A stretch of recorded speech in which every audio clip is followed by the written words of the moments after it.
আমার দেশে কত গরিব,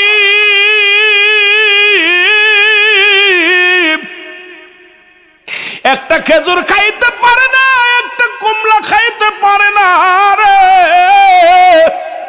আমার দেশের কত গরিব, একটু পানি খায়া রোজা ভাঙ্গে, একটু মুসলমান চাউল গালে দিয়া রোজা ভাঙ্গে। কত ধনী লক্ষ লক্ষ টাকা খরচ করে, কত ধনী কত রং বেরঙের খাবার নিয়ে। ও ধনী ভাইয়েরা শুনে নাও, এরে আল্লাহ রাব্বুল আলামিন প্রতিবেশীর হক আদায় করতে যায়া কুরআনুল কারীমের মধ্যে যাররা ব্যবহার করেছে রে মুসলমান। এর সেই প্রতিবেশীর হক যদি আদায় না করে তুমি ধনী কবরে চলে যাও, আল্লাহর কসম করে বলি রব্বি কারীমের কাছে জবাব দিতে পারবি না। রাসূল বলছে তোমরা বেশি বেশি করে কি করবা, তোমরা দান খয়রাত করবা, দান খয়রাত বেশি বেশি করবা।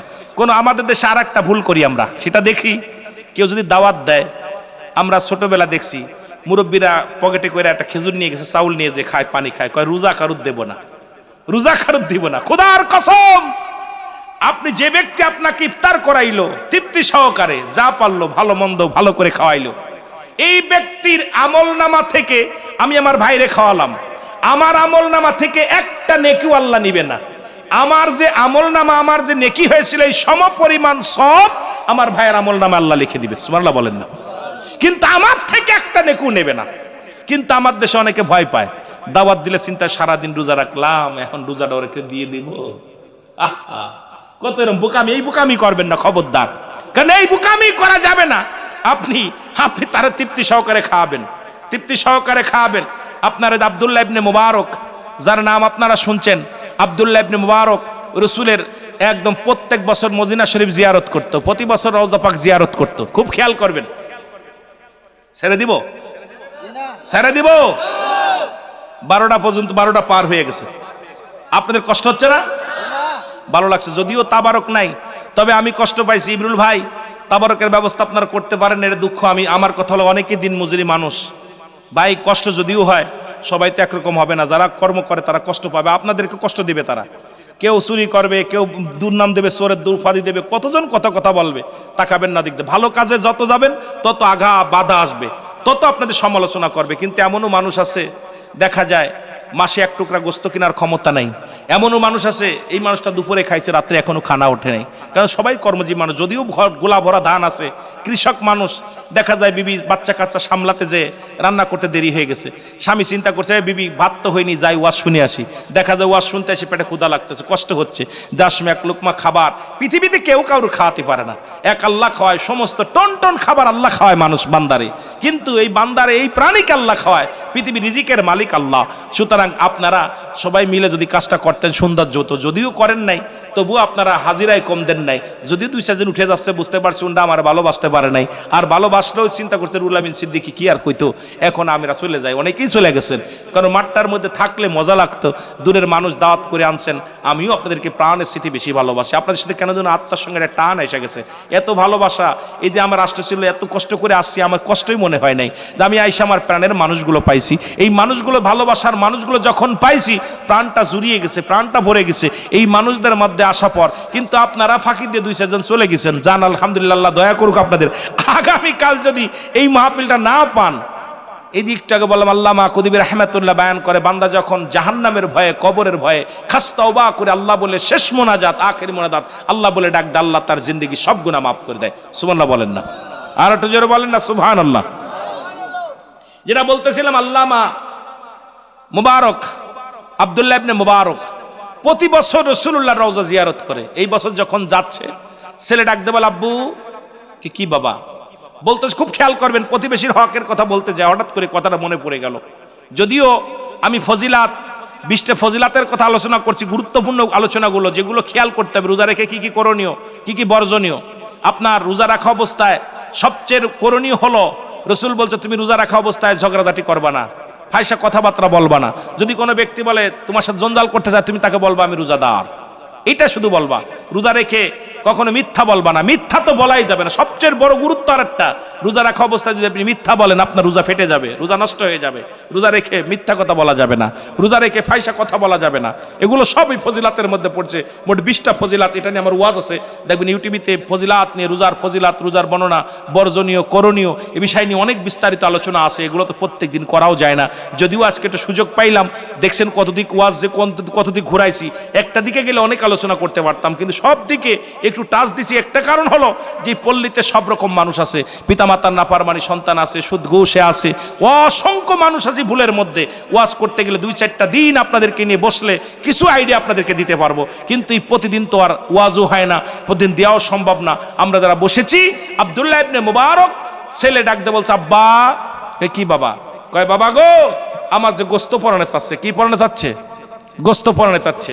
বলে বাবা কি হয়েছে? কয় বাবা, আমি মক্তবে পড়তেছিলাম, আসার সময় দেখি ওই বাড়িতে গোস্ত পাকাচ্ছে, ঘিরান, এত সুন্দর ঘিরান আসছে, আমি বাড়িতে যে চাইলাম, আমার দেয় নাই। কয় বাবা ওরা কি মুসলমান? কয় হ। তা দেই নেই কেন? দাঁড়াও আমি দেখে আসি। উনি চলে গেছে, যায় সালাম দা, আসসালামু আলাইকুম এ হালাল বাইত। ওয়ালাইকুম আসসালাম। কে? আমি আব্দুল্লাহ ইবনে মুবারক। কয় মুবারক তুমি আমার বাড়ি আইছো? গরিবের বাড়ি, হাতির পাড়া, আপনি আইছেন, বসেন। বলে হ্যাঁ ভাই। মুবারক ডাকতে বলে, ভাই তুমি কি মুসলমান? বলে জি। তুমি কোরআন পড়তে পারো? বলে জি। তুমি কোরআনের ভিতরে যারা ব্যবহার করছে কোরআন তুমি কি দেখছো নি? বলে দেখছি। বলে তোমার বাড়িতে কি গরুর গোস্ত আনছে? বলে হ্যাঁ। গরুর গোস্ত পাকাইছেন? বলে হ্যাঁ। আমার ছেলে আইছিল নি? বলে জি। আমার ছেলে কি গোস্ত চাইছিল? বলে জি। কেন দেন নাই? কয় না দেই নাই। কেন দিলেন না? আপনি কি কোরআন পড়েন নাই? কারণ আপনি যদি না দিবেন তাহলে কেন আপনি ঘেরানটা নাকে লাগাইলেন, প্রতিবেশীর হক নষ্ট করলেন? এত সহজ না বাবা। আপনি রমজান মাসে যায় ব্যাগ ভরে সদাই করলেন, মাছ গোস্ত কেনেন, আর ভ্যান চালক তাকায় তাকায় দেখের কল্লা, তুমি আমার গরিব বানাইছো, দেখা ছাড়া করণীয় আর কিছু নাই।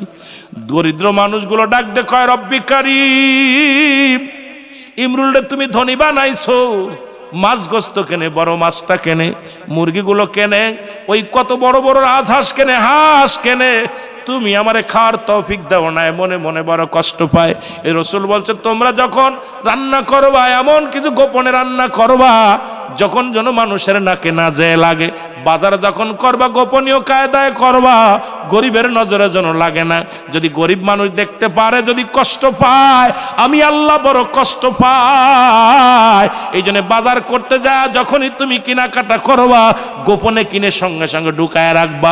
আর যদি গোপন না করতে পারো ওই প্রতিবেশীরে দিবা, তারও তো পরানে চাইতে পারে। কিন্তু আমার দেশের ধনীরা বাজারে যায় এমন ভাবে কেনাকাটা করে, গরিব শুধু তাকায় দেখায়, চোখের পানি ছেড়ে কান্দার বলে, আল্লাহ তুমি আমারে গরিব বানাইছো, তুমি আমার ভ্যান চালক বানাইছো, তুমি আমার রিক্সা চালক বানাইছো, তুমি আমার দিন মজুরি বানাইছো, আমি ওই বাজারগুলো করতে পারি না, সুস্বাদু ফল কিনতে পারি না। ও মুসলমান, ওই যখন আফসোস করে আল্লাহ বলে ডাক দিবে, ও ধনী, কিয়ামতের ময়দানে তোমার জবাব দেওয়ার মতো কোনো মুখ থাকবে না। তুমি দিতে পারো না, তুমি দান করতে পারো না, গোপনে করো। রান্না করেছো, ঢেকে রান্না করো যেন প্রতিবেশীর নাকে যে না লাগে। তুমি মুরগি জবাই করে রান্না করো, ঘিরানটা প্রতিবেশীর নাকে যে লাগে। প্রতিবেশীর ছেলে ডাক দিয়ে কয়, মা গোস্তের ঘিরান আসে রে মা। মা বলে, বাবা ওই বাড়ির বার পাকাইতেছে। কয়, মা রে কতদিন যে গোস্ত দেখি না। এই রসুল বলছে এই জন্য তোমরা ঢেকে রান্না করবা, কেমন কায়দায় রান্না করবা, এই রান্নার ঘিরানটা যেন প্রতিবেশীর নাকে যে না লাগে। আর নাকে যে যদি লাগে অবশ্যই তাকে না দিয়ে খাবে না, ওই প্রতিবেশীর হক আদায় করবা আগে।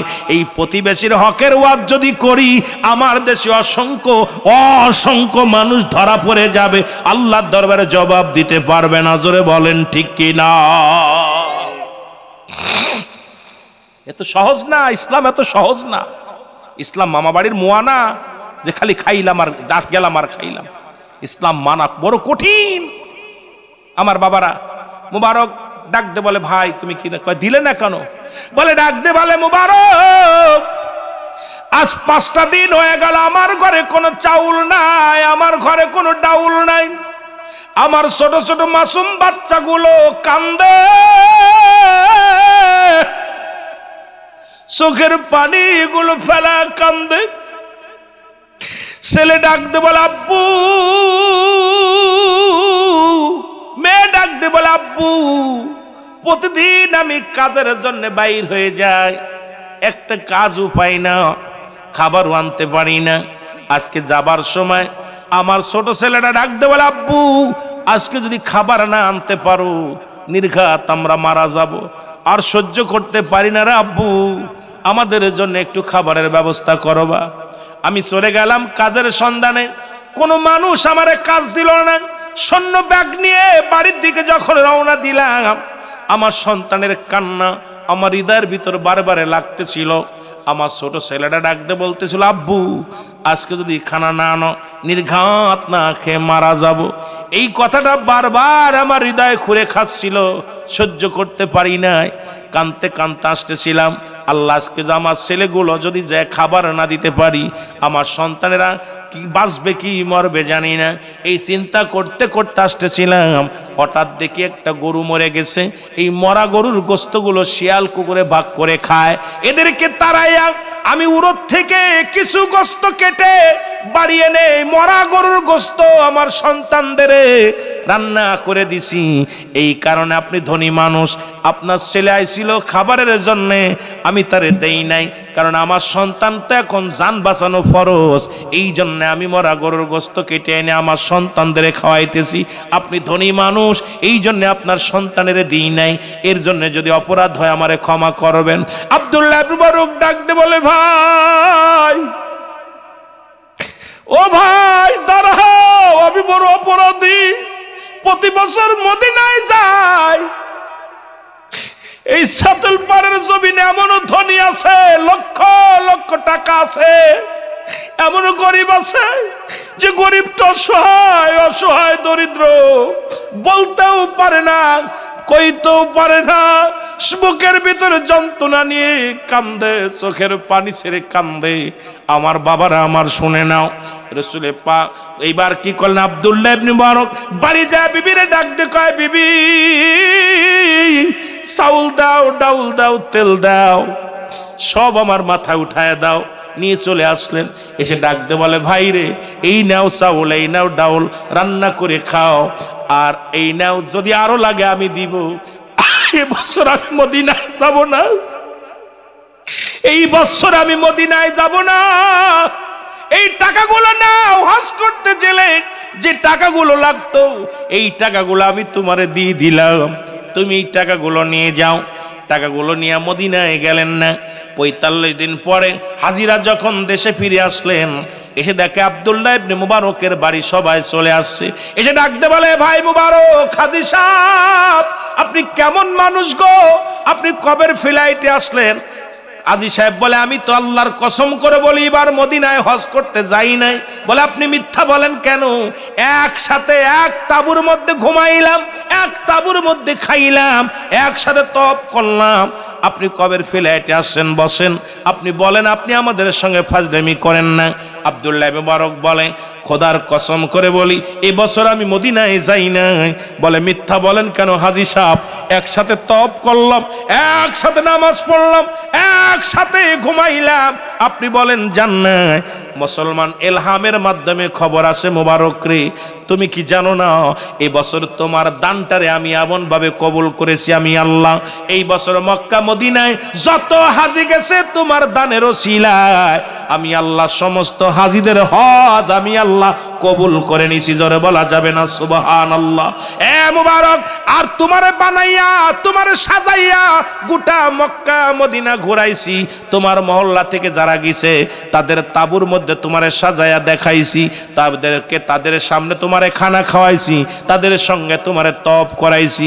আব্দুল্লাহ মুবারক চোখের পানি ছেড়ে ডাক দিয়ে বলে, রব্বে কারীম, তোমার মহিমা না আল্লাহ বুঝার মতো ক্ষমতা কারণ নাই।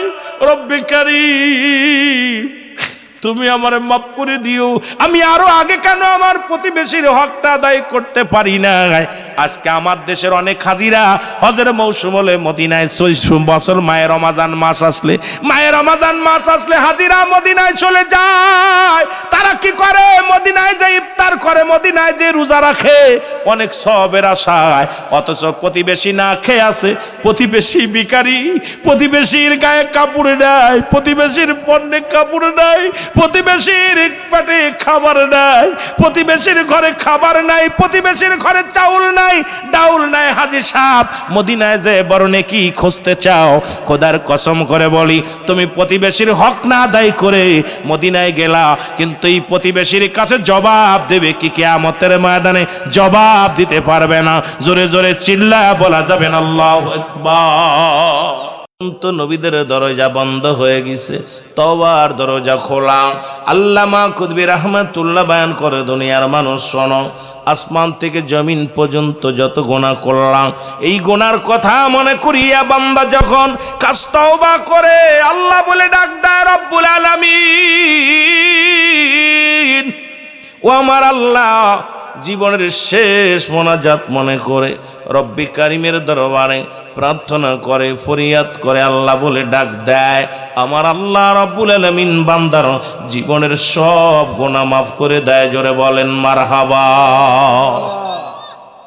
যেহেতু মানুষের আশার একটা সিরিয়াল আছে, যার কোনো সিরিয়াল নাই। দেখা যায় দাদা জিন্দা, নাতি দুনিয়ার মধ্যে নাই, বাবা জিন্দা, সন্তান দুনিয়ার মধ্যে নাই। গত বছর এসেছিলাম, এই বছর এসে হয়তো সবাই রে পাবো না। অনেকেই বাবা হারিয়ে ফেলেছে, অনেকেই মাকে হারিয়ে ফেলেছে, অনেক ভাই ভাইকে হারিয়ে ফেলেছে। আইরে জীবন কখন যেন মালাকুল মউত চলে আসে। মানুষের মৃত্যু হয় দুইটা টাইম, একটা হলো রাত আর একটা হলো দিন। দিন শুরু করেছি, মৃত্যুবরণ করি নাই। রাত শুরু করেছি, এখনো মৃত্যুবরণ করি নাই। আগামীকাল সূর্যোদয় হবে আপনার আমার জীবনে, কেউ বলতে পারি না। জোরে বলেন পারেন কি পারেন না? আগামীকাল সকাল পর্যন্ত আপনারা বেঁচে থাকবেন, কেউ বলতে পারি না। সেহেতু বেশি বেশি তওবা করবেন, আল্লাহ যেন আমাদের মাফ করে দেয়। আমি আগে শুরুতেই আপনাদের কাছে অনুরোধ করব, যে যেখানে আছেন পর্দার আড়ালে যে সমস্ত মা বোনেরা আছেন, সবাই একটু খাস তওবা করেন। আস্তাগফিরুল্লাহ রব্বি মিন কুল্লি যামবি আতুবু ইলাইহি। সবাই বলেন আস্তাগফিরুল্লাহ রব্বি মিন কুল্লি যামবি আতুবু ইলাইহি লা হাওলা ওয়ালা কুওয়াতা ইল্লা বিল্লাহিল আলিয়্যিল আযীম। লা ইলাহা ইল্লাল্লাহু মুহাম্মাদুর রাসূলুল্লাহ। আশহাদু আল্লা ইলাহা ইল্লাল্লাহু ওয়াহদাহু লা শারীকা লাহু। আশহাদু আন্না মুহাম্মাদান আবদুহু ওয়া রাসূলুহু। জোরে জোরে চিল্লা মহব্বতের সঙ্গে বলেন আলহামদুলিল্লাহ। মহব্বতের সঙ্গে দুরূদ শরীফ পড়েন আল্লাহুম্মা। জোরে জোরে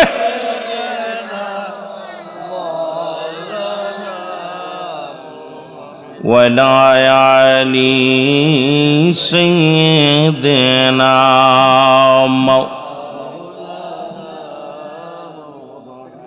এ দুনিয়ার মুসলমান, গভীর মনোযোগ আমি আপনাদেরকে বইলা যাই গো। এই যে তওবা করলেন, তওবাকারীকে আল্লাহ ভালোবাসে, তওবাকারীকে আল্লাহ পছন্দ করে।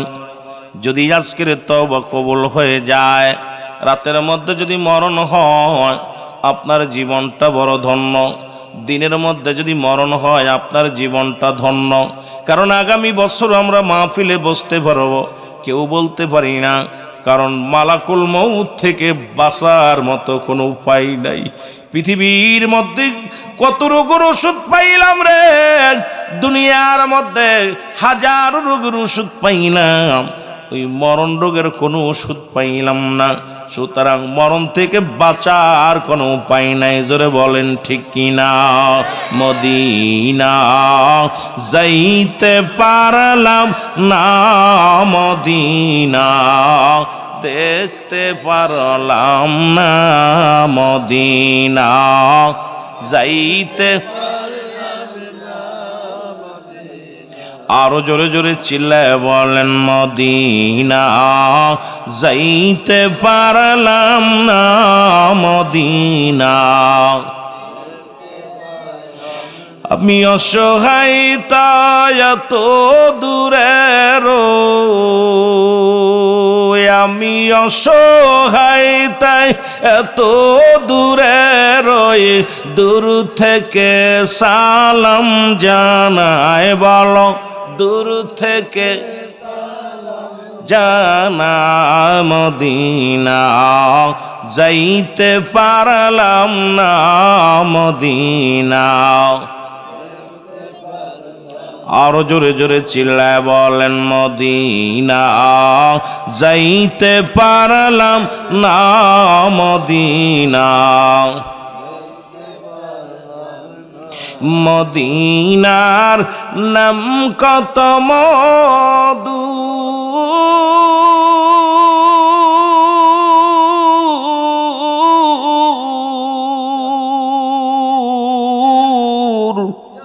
মদিনা আর যে কত দূর।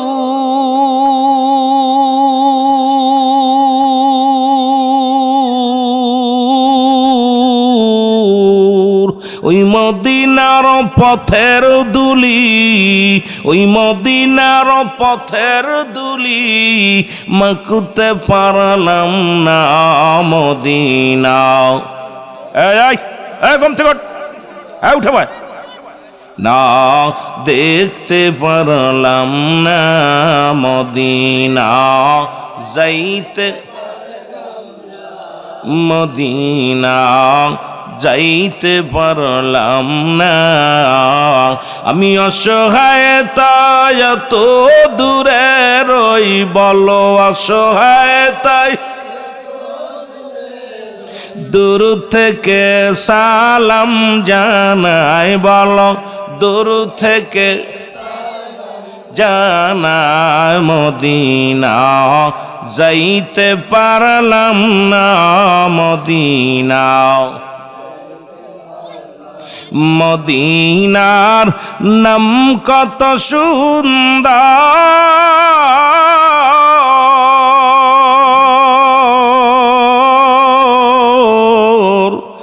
মদিনা কেড়েছে অন্তর।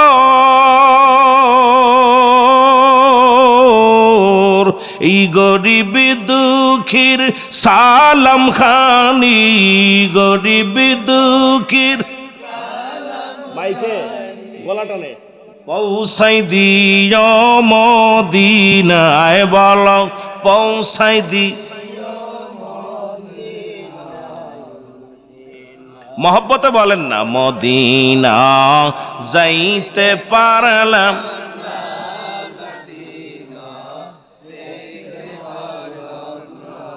এ দুনিয়ার মুসলমান,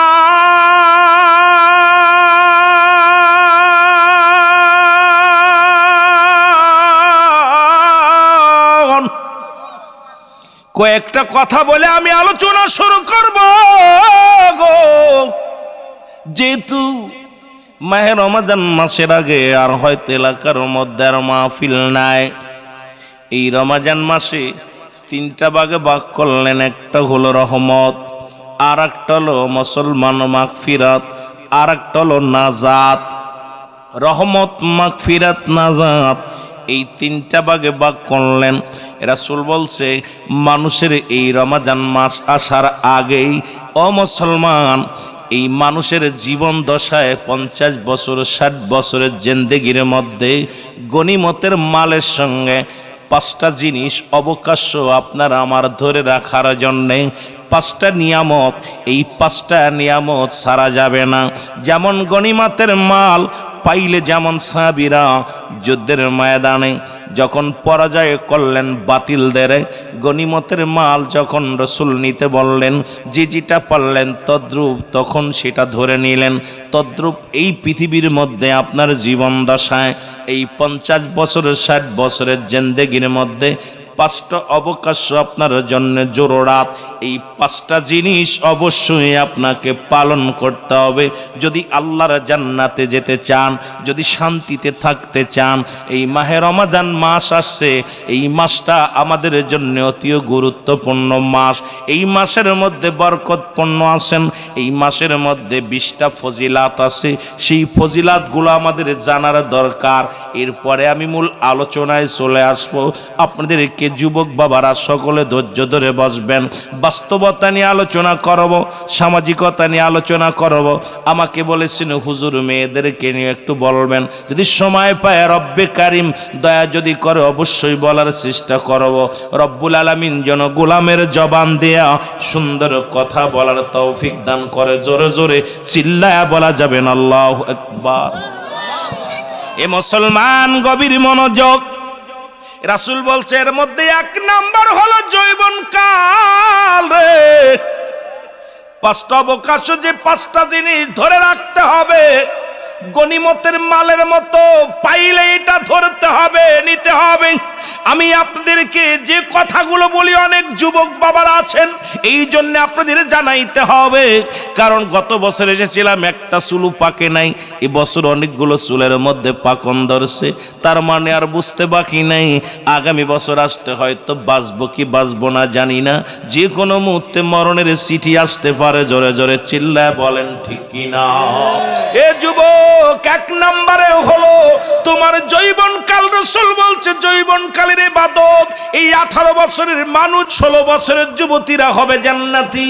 যৌবন বয়সে ইবাদত বন্দেগী করলে সবচাইতে বেশি খুশি হয় আমার আল্লাহ। যৌবন বয়সে একবার আল্লাহ বলবা, এই বুড়া বয়সে 1000 বার বলবা, সেই পরিমাণ ফায়দা লুটতে পারবা না। এই জন্য যৌবন বয়সের গুরুত্ব দিছে আমার আল্লাহ রব্বুল আলামিন। রাসূল গুরুত্ব দিছে যৌবন বয়সটাকে। এই বয়সটা পাইয়া যেন অবহেলায় না হারায়। জোরে জোরে চিল্লায়া বলা যাবেন আল্লাহু আকবার। 1 নম্বরে হলো যৌবন কাল। ও যুবক, এই যৌবন কালটা যদি কোনো ব্যক্তি দেখেন সরকারি কর্মকর্তা হন, আপনি সরকারি চাকরিজীবী হন, এই যৌবন কালে আপনি দুনিয়ার মধ্যে সরকারকে আপনার জীবনটা দিয়ে দিলেন, শেষ বয়সে এসে ভাতা পাইলেন। কিন্তু যৌবন কালটা ইবাদত বন্দেগী করলে সবচেয়ে রব্বে কারিম বেশি খুশি হয়ে যায়। এই জন্য রাসূল তো নিজেই বলছে, যে ব্যক্তি আমার কাছে 2টা ওয়াদা করবে আমি নবী তারে হাত ধরে জান্নাতে নিয়ে যাব। 1 নাম্বার হলো 2 গালের মধ্যবস্তু যেটা জিহ্বা, আর একটা হলো 2 পায়ের মধ্যবস্তু যেটা লজ্জাস্থান, পুরুষ লিঙ্গ স্ত্রীলিঙ্গ। এই 2টা জিনিস যে ব্যক্তি অপচয় করবে না, ও মুসলমান বেহুদা খরচ করবে না, আল্লাহর নবী ওয়াদা করেছে আমি তারে জান্নাতে নিব। এখন রাসূলুল্লাহর সঙ্গে কি জান্নাতে যেতে চান কি চান না? এ যুবক, দিলের কান্ডা লাগা শোনো গো। এই যৌবন বয়সে যেটা সম্ভব, বুড়ো বয়সে সেটা সম্ভব নয়। এই যৌবন বয়সে যত রুকু সেজদা যত সঠিকভাবে দিতে পারবে, বুড়ো বয়সে এইরকম দিতে পারবে না।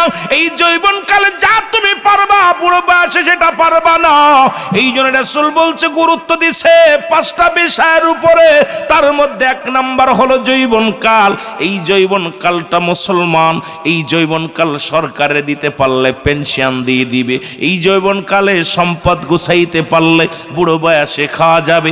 এই যৌবন কালে ইবাদত বন্দেগী করলে, এই যৌবন বয়সের ইবাদত বন্দেগী নিয়ে রব্বে কারিমের কাছে যায় মুসলমান কৈফিয়ত দেওয়া যাবে। এই যৌবন কালের গুরুত্ব এই জন্য অনেক বেশি দিছে। এই যৌবন কালে মুসলমান গভীর মনোযোগ, এই যুবক বয়সেই যুবতী বয়সেই রব্বে কারিমের বেশি বেশি গোলামি করতে হবে। জোরে জোরে চিল্লায় বলা যাবেন আল্লাহু আকবার। এ মুসলমান শোনে নাও, দিলের কান্ডা লাগা শোনো। বেশি বিস্তারিত আলোচনা করতে গেলে, একটা নিয়ে আলোচনা করতে গেলে সময় লাগবে, ঘন্টা 2 লেগে যাবে। শুধু আমি উদাহরণগুলো দিয়ে যাই। 2 নাম্বার হলো দুনিয়ার মধ্যে মুসলমান, শুনে নাও, 2 নাম্বার হলো এবাদত, সুস্থতা, মানুষের দেহের মজন মুসলমান। এই সুস্থতা একটা বড় নিয়ামত। এই 5টা নিয়ামত পাইলে গনিমতের মলের মতো তোমরা আঁকড়ে ধরো। রসুল যেটা বলে গেছেন ভালো করে শুনে নাও মুসলমান। এই জৈবন বয়াস যেমন এবাদত বন্দেগীতে মশগুল হও, এইবার তুমি সুস্থতা থাকা অবস্থায় বেশি বেশি এবাদত করো মুসলমান। গভীর মনোযোগ। মুসা আলাইহিস সালামের কাছে আল্লাহ ডাকতে, আল্লাহকে মুসা নবী ডাকতে বলে, রব্বে কারীম, ও আমার আল্লাহ, আপনি যদি আল্লাহ মুসা হন, আমি যদি আল্লাহ হই, আমার কাছে কি চাইবেন? আমার আল্লাহ কয়, নবী মুসা রে, তুমি কোশ্চিন কালো আল্লাহ হতে পারবা না। নবী মুসা কয়, রব্বুল আলামিন, তুমিও তো মুসা হতে পারবা না, তবে আপনার কাছে জানতে চাই, আপনি যদি সত্যি প্রকৃত, আপনি যদি নবী হন, আপনি যদি নবী হন, আমি যদি আল্লাহ হই, আমার কাছে আপনি কি চাইবেন? আমার আল্লাহ বলে, নবী মুসা রে, সর্বপ্রথম আমি চাইব শারীরিক সুস্থতা। এই যে রসুল বলছে তোমাদের জৈবন বয়স তো আছে, সেই সাথে যখন তুমি সুস্থতা থাকবে, বেশি বেশি গনিমতের মালের মতো এই সুস্থ বয়সে, সুস্থ অবস্থায় বেশি বেশি রব্বে কারীমের গোলামি করবা। জোরে জোরে চিল্লায় বলেন মারহাবা। আজকে যার ডায়াবেটিস আছে, তো নামাজ ঠিক মতো পড়তে পারে না, প্রস্রাব ফোটে ফোটে পড়ে। মুসলমান শুনে নাও, যার মাজায় ব্যথা ঠিক মতো রুকু দিতে পারে না, যার মাজায় ব্যথা, কানে ব্যথা, ওই অসুস্থ যে ব্যক্তি আছে সেই জানে তার শান্তি নাই, খেয়ে শান্তি নাই, বসে শান্তি নাই, ঘুমায় শান্তি নাই। এই রাসূল বলেছে তোমরা যখনই সুস্থতা থাকবে, এই সুস্থ দেহটারে গনিমতের মালের সঙ্গে তুলনা করেছে রাসূল, তোমরা বেশি বেশি করে ইবাদত করবা। যখন অসুস্থ হয়ে যাবা, দেখবা নামাজ পড়তে ভালো লাগে না, খাইতে ভালো লাগে না, ঘুমাইতে ভালো লাগে না, অসুস্থ দেহ নিয়ে শরীর চলে না। এই রাসূল এই জন্য বলছে, যখন কোনো মানুষ সুস্থতা থাকবে, এই সুস্থ বয়সে রব্বুল আলামিনের দরবারে বেশি বেশি প্রার্থনা করতে, জোরে জোরে চিল্লায় বলা যাবে না মারহাবা। কথা কি বোঝেন? সুস্থতা আল্লাহর একটা নিয়ামত। এই সুস্থতা অবস্থায় থাকতে, সুস্থ অবস্থায় যখনই থাকবেন, বেশি বেশি নামাজ পড়বেন, বেশি বেশি কোরআন তেলাওয়াত করবেন, বেশি বেশি জিকির করবেন, বেশি বেশি আব্বা মার খেদমত করবেন, যতটুকু পারবেন বেশি বেশি করার চেষ্টা করবেন।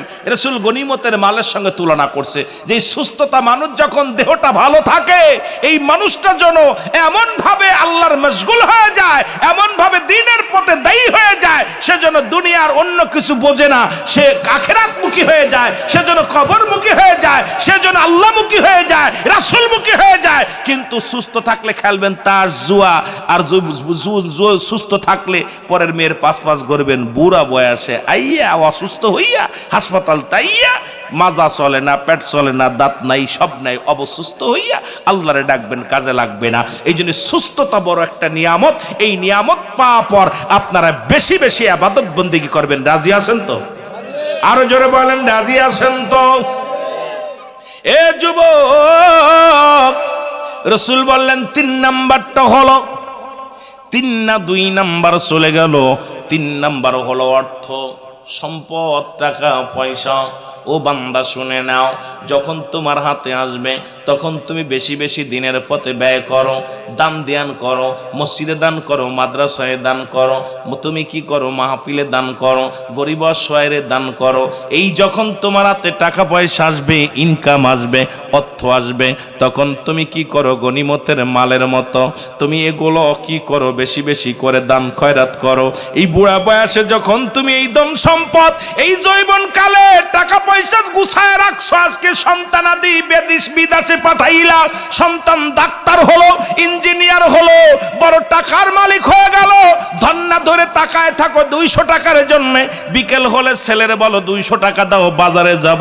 এই 200 টাকার দান করবে কি আর নিজে খরচ করবে কি? যখন তুমি রোজগার করবে, এই সময় রাসূল বলছে গনিমতের মালের সঙ্গে তুলনা করছে। যখন তোমার হাতে সম্পদ আসবে, এটা আল্লাহর রাস্তায় ব্যয় করবা, দান ধ্যান করবা, কারণ ওই সবের উদ্দেশ্যে আখিরাতের মুখী হইয়া। জোরে জোরে চিল্লায়া বলা যাবে না মারহাবা। কথা কি বোঝেন? সম্পদ রেখে দিচ্ছেন, ছেলে বাড়ি মেয়ে মেয়ে ছেলে যা আছে ওরা একদম অপচয় করতেছে, ভাঙতেছে। আপনি ভিখারির মতো আপনার বাড়ি আপনার ঘর আপনার জমি সব খাচ্ছে তারা। ভিখারির মতো বাজান আমারে 200 টাকা দাও না, তোমার বোন বাড়ি যাব, তোমার মামা বাড়ি যাব, 200 টাকা দাও, 500 টাকা দাও, ভিখারির মতো চাইতেছেন। মসজিদে দানের জন্য ইমাম সাহেব বলছে কে কে কত দিবা? কয় ভাই ছেলের কাছে। হাজী সাহেব, হাজী সাহেব মাথা নিচে করে বসে আছে। সারা জীবন কামাইলো হাজী সাহেব, সারা জীবন কামাইলো, এই অর্থ কি করলো? ছেলে হাজী সাহেবের ক্ষমতা নাই, লুস, একদম লো হয়ে গেছে, এমন লুস হয়েছে এখন বয়া থাকে। হাজী সাহেব পাশে তো একজন, হাজী সাহেবের কি আর মুরদ আছে? ছেলে মেয়ে কহ ছেলেদের সাথে যোগাযোগ কইরা দেখি। ওনার সম্পদ সব বায়ের সম্পদ ছেলের কাছে জিগাইতেছে। ছেলে গুলো বাজান মসজিদ ইমাম সাহেব তো 500 টাকা ধরছে, এই নাও 100 টাকা নাও, দিয়ে দিও। 100 টাকা হাতের মধ্যে নিয়ে না পারছে দিতে, না পারছে বলতে। কারণ এই জন্য রাসূল বলছে তোমাদের অর্থ সবসময় আসবে না, অর্থ সবসময় মানুষের কাছে আসবে না। যখন অর্থ আসবে এটা দিনের পথে ব্যয় করার জন্য রাসূল বলছে গনিমতের মাল যেমন পাইলে তোমরা আঁকড়ে ধরেছ নিয়ে নিছ, তদ্রূপ তোমাদের কাছে যখন অর্থ আসবে টাকা পয়সা আসবে তখন দিনের পথে ব্যয় করো আল্লাহ আল্লাহ রাসূলকে সন্তুষ্ট করার জন্য। জোরে বলেন না মারহাবা, আর একটু জোরে বলেন না মারহাবা।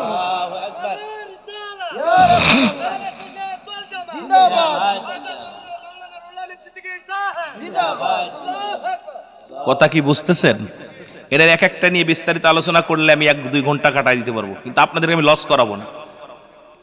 আমি সেই আশা করে আসি নাই, আমি আসছি অল্প সময়ের মধ্যে অনেক কথা বলার জন্য।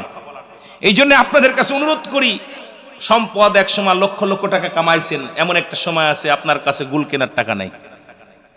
কথা কয় না কেন? সবসময় আসে অর্থ কি সবসময় ধরা দেয়? আসবে না। যখন আসবে ছেলে মেয়ের জন্য গুছায়েন না, এটা আখেরাতের জন্য গুছান।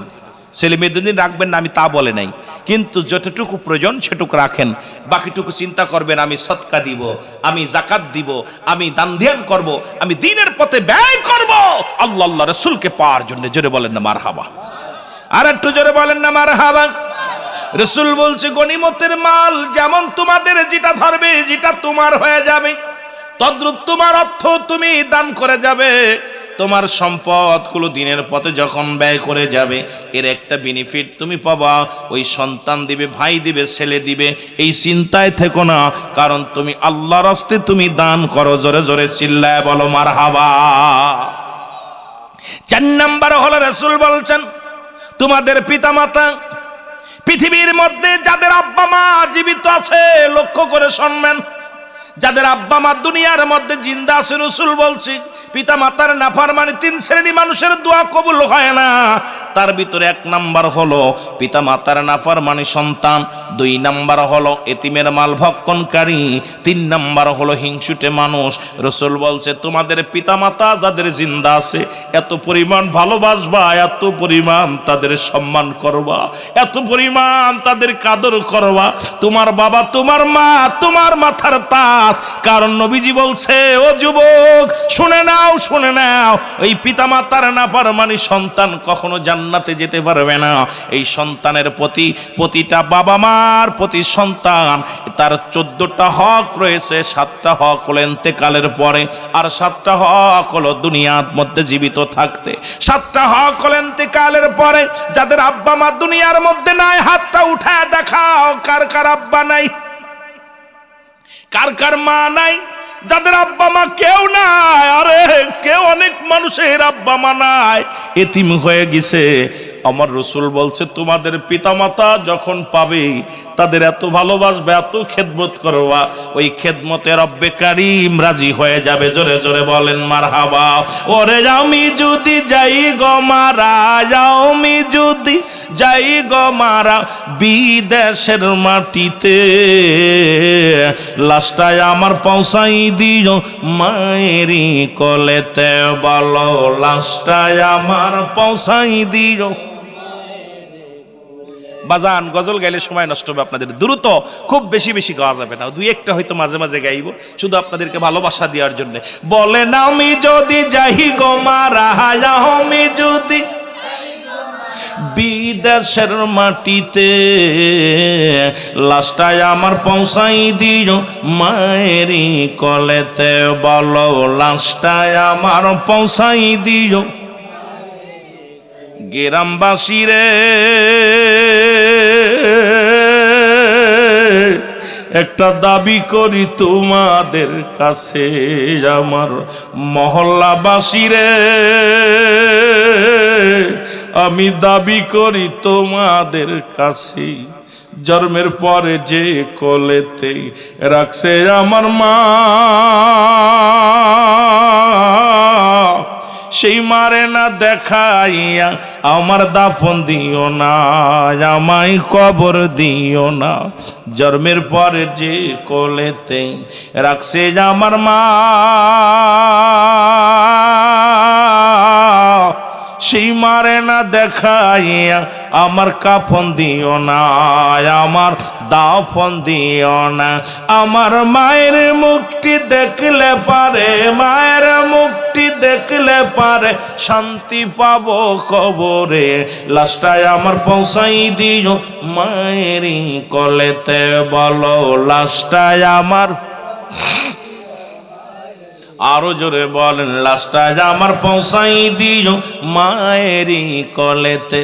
ওরে আমি যদি যাই গো মারা, আমি যদি বিদেশের মাটিতে লাশটায় আমার পৌঁছাই দিও মায়েরই কলেতে, বলো লাশটায় আমার। এই জগতে মায়ের মতো নাই কেউ আপন,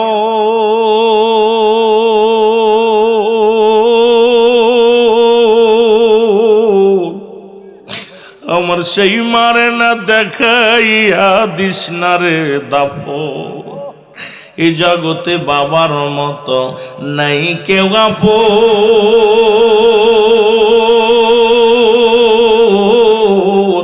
সেই বাবা মারে না দেখায়া দিস না রে দাফন, আমার করাস না দাফন। আমার মায়ের মুখটি দেখলে একবার, আমার বাবার মুখটি দেখলে একবার শান্তি পাবো কবরে, লাশটায় আমার পৌঁছাই দিও মায়েরই কলেতে, বলো লাশটায় আমার। আরো জোরে জোরে বলেন লাশটায় আমার পৌঁছাই দিও মায়েরই কোলেতে। ওরে আমি যদি যাই গো মারা, আমি যদি বিদেশের মাটিতে লাশটায় আমার পৌঁছাই দিও মায়েরই কোলেতে, বলো লাশটায় আমার। খালা বলো ফুফু বলো মায়ের মতো নয়,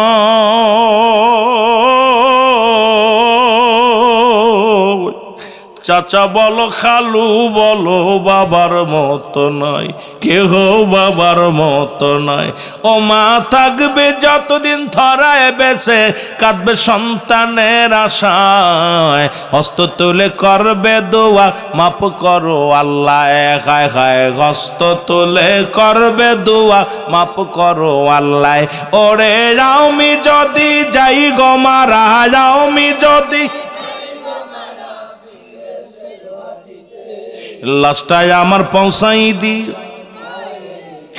এ দুনিয়ার মুসলমান,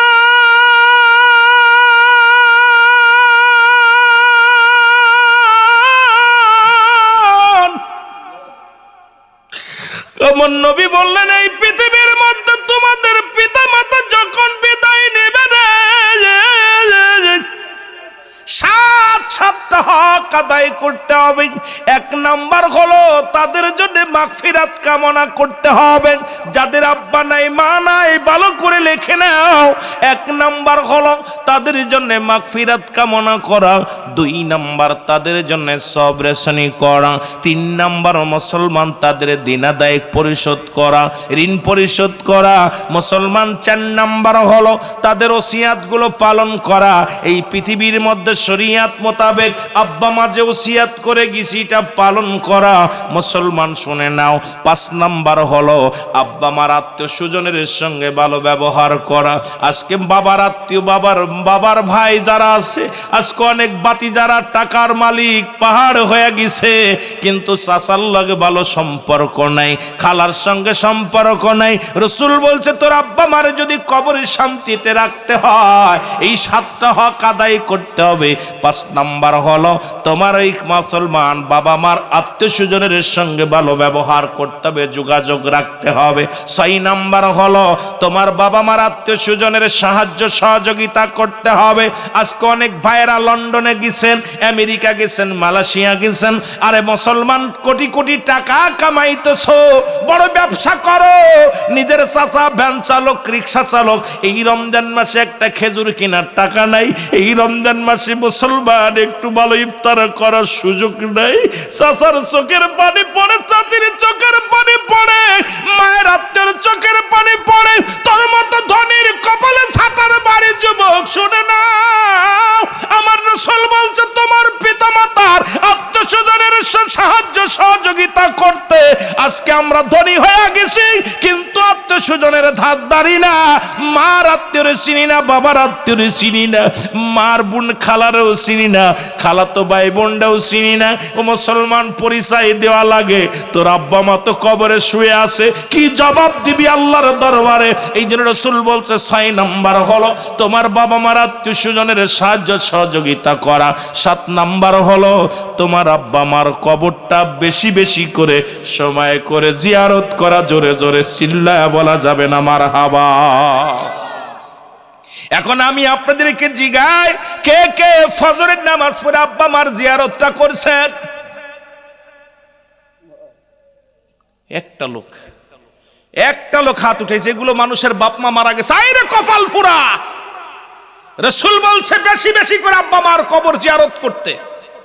আর এই 2টা লোক, একটা উঠাইছে, এই জায়গায় একটা উঠাইছে, বাকিগুলো কেউ যায়নি। ওয়াজ শুনতে কেন আইছো? ওয়াজ শুনে লাভ কি? তোমার বাবা তোমার মার পাশে দাঁড়ানোর সুযোগ পাও নাই, তোমার আব্বা মার জিয়ারত করার সুযোগ পাও নাই। আসরে কে কে গেছেন? আসরে ওই একজন। আপনারা মনে করছেন আপনারা শান্তি থাকবেন? মৃত্যু ব্যক্তি অভিশাপ দিলে ওই সংসারে শান্তি হয় না, সংসার উন্নতি হয় না। আব্বা মা যখন কষ্টে থাকে কবরে, ওই সংসারে লক্ষ লক্ষ টাকা কামাইবেন, উন্নতি হবে না, স্বামী স্ত্রী মহব্বত থাকবে না, সন্তান আপনার কথা শুনবে না, মেয়ে আপনার মুখ হাসাবে, ছেলে আপনার মুখ হাসাবে, মানুষ আপনাকে অবহেলা করবে, সমাজের মধ্যে আপনি মর্যাদাপূর্ণ ব্যক্তি হবেন না, কারণ আপনার পিতামাতা কবরে কষ্টে আছে, কষ্টে আছে। কোথায় আসলাম ওয়াজ করতে? আহারে, এই জমিনের ভিতরে মানুষগুলো এত নিষ্ঠুর, আব্বা মার জন্য দেয় নেই, সবাই কবরে বসে বসে সারাদিন বড় অপেক্ষা আছে, আমার ছেলে, আমার মেয়ে, আমার প্রতিবেশী, আমাকে ভুলে যেও না।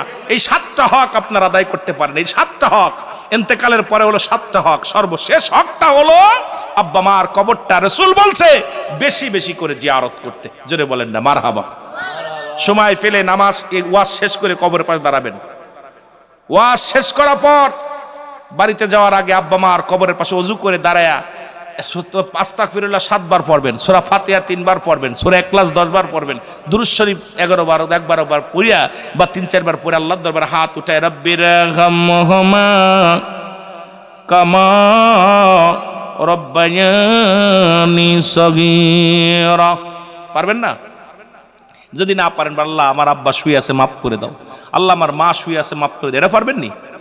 কথা বলেন, পারবেন?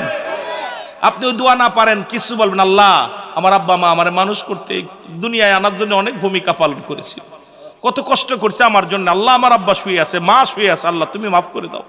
এটাও কি করতে পারবেন না? যা পারবেন তাই বলবেন। এই 14টা হকের মধ্যে আর 7টা হক আছে জীবিত থাকতে। এটা একটু পরে কই, আস্তে আস্তে আলোচনার মধ্যে যায়। এমন আলোচনা শুরু করলাম যে আলোচনা শুরু করছি, এইটারে নিয়ে বিস্তারিত করতে গেলে 4-5 ঘন্টা দরকার। যত তাড়াতাড়ি পারি আলোচনা, যেহেতু সংক্ষিপ্ত আকারে যতটুকু পারি, আল্লাহ কবুল করুক। সকলে বলুন আমিন। আরো জোরে বলেন আমিন। মদিনা যাইতে পারলাম না, মদিনা মদিনা যাইতে পারলাম না মদিনা আমি অসহায় তাই এত দূরে রই আমি অসহায় তাই দূর থেকে সালাম জানাই বলো দূর থেকে নাই মদিনা যাইতে পারলাম না মদিনা এ দুনিয়ার মুসলমান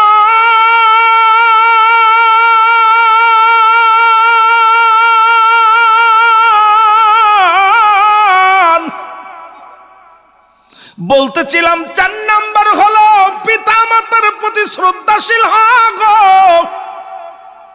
রাসূল বলছে গনিমতের মালের মতো আব্বা মাজারা পাইলা। আজকে অনেকেই বাবার মুখটা দেখে নাই, অনেকেই মার মুখটা দেখে নাই। অনেক সন্তানেরা জন্ম নিয়ে মার বার দেখতে পায় নাই, বাবার মুখটাও দেখে নাই। জনম দুঃখিনী মা বাবারে যারা হারাইলাম এই দুনিয়ার মধ্যে তাদের মতো এতিম আর দুনিয়ার মধ্যে নাই। রাসূল বলছেন সাহাবীরা রে তোমরা যদি তোমার পিতা মাতার মুখের দিকে মায়ের নজরে তাকাও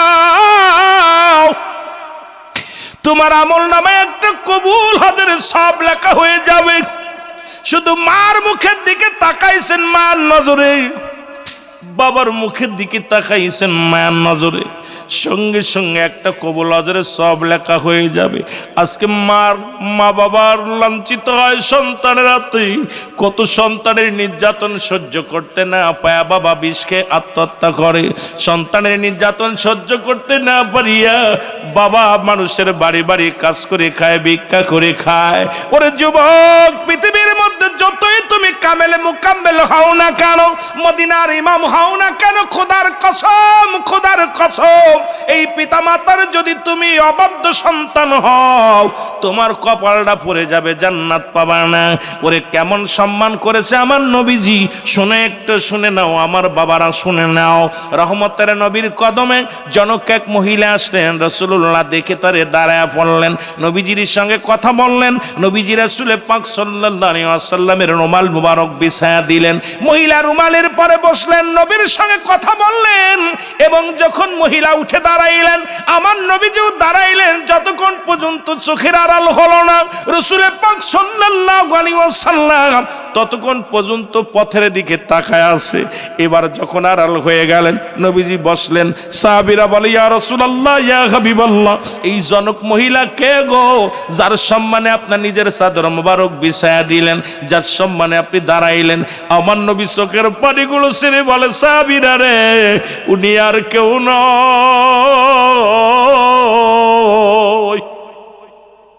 উনি আমার দুধমা হালিমাতুস সাদিয়া।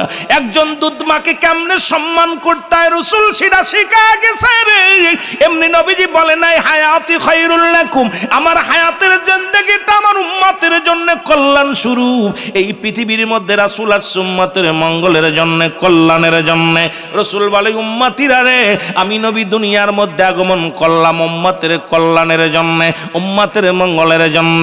আমার নবীকে আবার দুনিয়া থেকে বিদায় নিলাম। ও ফাতি খায়রুল লাকুম ও মায়াতি খায়রুল লাকুম, নবী কা উম্মতিরা রে আমি নবী দুনিয়া থেকে বিদায় নিলাম, এটা আমার উম্মতের জন্য কল্যাণ স্বরূপ। সুতরাং যে নবীর মহব্বত, যে নবী শিক্ষা দিলেন, আজকে সেই পিতামাতার প্রতি রাসূল বলছে গনিমতের মালের মতো। সবার কপালে মা আসে না, সবার কপালে বাবা জোটে না, চিরদিন বেঁচে থাকে না। যখন তোদের আব্বা মা পাবি এমন ভাবে খেদমত করবি রে। এই জন্য রাসূল বলছে দুনিয়ার মধ্যে জীবিত থাকতে 14টা হকের মধ্যে 7টা হক। 1 নম্বরে হলো তাদেরকে মুসলমান, তাদেরকে সম্মান করতে হবে। 1 নম্বরে হলো তাদেরকে এমন সম্মান করতে হবে, কিসের রাজা, কিসের মন্ত্রী, কিসের এমপি, কিসের পীর সাহেব, কিসের মৌলভী সাহেব। কারণ পৃথিবীর মধ্যে আমার বাবা আমার কলিজার টুকরা, আমার মা আমার কলিজার টুকরা, আমার মা আমার মাথার তাজ, আমার বাবা আমার মাথার তাজ। রাসূল বলছে 1 নম্বরে তাদেরকে মর্যাদার আসনে 1 নম্বরে তাদের শ্রদ্ধা করতে হবে, তাদের মর্যাদার আসনে বসাইতে হবে, তাদের সাথে কোনো তুলনা হবে না। 1 নম্বর তাদেরকে মর্যাদা দিতে হবে রে মুসলমান। 2 নম্বর তাদের মনে প্রাণে ভালোবাসতে হবে। ওই লিপসন ভালোবাসলে চলবে না। এ যুবক, আমি আজকে এইগুলো যদি এই 14টা হকের উপর আলোচনা করি, রাত কেটে যাবে, আলোচনা শেষ হবে না। 2 নম্বর হলো মুসলমান, তাদেরকে মনে প্রাণে ভালোবাসতে হবে। 3 নম্বর হলো মুসলমান, শুনে নাও, তাদেরকে সুখে শান্তিতে রাখতে হবে। কোন কাজ করলে তোমার বাপ সুখী হয়, কোন কাজ করলে তোমার মা সুখী হয়, সেই সুখে শান্তিতে রাখতে হবে রে মুসলমান। যার কথা মেনে চলতে হবে, তাদের কথার বাইরে চলা যাবে না। বাবা মা যখন যে হুকুম দিবে একমাত্র জিনা ব্যতীত, যদি জিনা করতে বলে এইটা করা যাবে না। ও যুবক, আবার আজকে দেখলাম, বড় কষ্ট পাইলাম, আমার দেশের ফেনীর মধ্যে এক মহিলা, তার স্বামী বারণ করছে, তুমি খবরদার তুমি ভোট দিতে যেও না। উনি মহিলা গাদ্দাবি করে ভোট দিতে গেছে। এই মহিলা তো নিজের স্বামীর অদাবন্য করেছে, নিজেই পাপী হয়ে গেছে, জাহান্নামী। এখন সরকারি আইন কি হলো জানার বিষয় না। স্বামীর হুকুম একমাত্র অমান্য করা যাবে। স্বামী যদি জিনায় লিপ্ত হতে বলে, এটা করা যাবে না। মুসলমান, বাকিগুলো স্বামী যদি নামাজ পড়তে ডিস্টার্ব করে, এটাও যদি না করে গুনাহ হবে না। স্বামীর হুকুম মানে নাই। ওই মহিলা যতই তুমি আজকে বড় মাতবাড়ি করার বুরকা পরো, শুনে নাও, স্বামীর হুকুম অমান্য করার কারণে তুমি জাহান্নামী। তোমাকে তো তালাক দিয়েছো শরীয়ত মোতাবেক, ঠিক আছে। এখন সরকারি আইন যদি অন্য উল্টা দেয়, কিছু তো করার নাই। যদিও বাংলাদেশ এটা মুসলিম রাষ্ট্র, সেই আইনের অনুযায়ী তুমি তালাক হয়ে যাও। স্বামীর কথা মান্য করার সঙ্গে সঙ্গে স্বামী যদি তালাক দিয়ে দেয়, এর জন্য কোনো দোষণীয় নাই, কারণ তুমি নিজেই পাপিষ্ঠ মহিলা, তুমি স্বামীর কথা মান্য করেছ, তুমি নিজেই গুনাহগার হয়ে গেছো। জোরে জোরে চিল্লায় বলো ঠিক কিনা। কত বড় বিয়াদব! স্বামী বলছে তোমাকে যেতে হবে না, ও বেগানা পুরুষের মধ্যে ড্যাম্মায় যা ভোট দিতে গেছে। যদি এই কথাগুলো বলি হয়তো অনেকের গায়ে লাগবে। খোদার কসম, বেগানা পুরুষের চেহারা দেখা হারাম, বেগানা নারীর চেহারা দেখা হারাম। এই ওয়াস্ত বাংলাদেশে করা যাবে না। যাদের সঙ্গে দেখা করা জায়েজ, তাদের সঙ্গে বিয়ে করা হারাম। যাদের সঙ্গে দেখা করা জায়েজ, তাদের সঙ্গে বিয়ে করা হারাম, হারাম, হারাম। যাদের সঙ্গে দেখা করা হারাম, তাদের সঙ্গে বিয়ে করা জায়েজ। আজকে তুমি ভোট কেন্দ্রে গেলা, বেগানা পুরুষ দেখলা, তোমার স্বামী বারণ করছে, ইসলামের বিধান মেনে যদি বারণ করে, তোমার স্বামী ইসলাম সঠিক মানছে, তোমার স্বামী ইসলামের বিধান মানছে, তুমি স্বামীর কথা অমান্য করে, তুমি তোমার স্বামীকে অপেক্ষা না করে, স্বামীর হুকুম অমান্য করে তুমি বাইরে গেছো, তোমার জন্য তালাক তোমার স্বামীর যা ফরজ হয়ে গেছে। জোরে বলেন ঠিক কিনা। এইটা নিয়ে আবার খুব লাফালাফি করতেছে মহিলা। অধিকাংশ নারী জাহান্নামে যাবে স্বামীর কথা অমান্য করার কারণে। আমি যাব যদি সময় পাই, যদিও আমার মুরব্বী বলছে যে বাদান একটু দিকে টাচ দিও, দেখা যাক দৌড়াইতে কোন দিকে যাওয়া যায় 12টা পর্যন্ত, ঠিক কিনা। একটু মহব্বতের সঙ্গে আল্লাহুম্মা সাল্লি আলা আর নবিয়ানা শাফিয়ানা নবিয়ানা। আদম যখন মাটি পানি মর নবীজি খোদা রাসূল।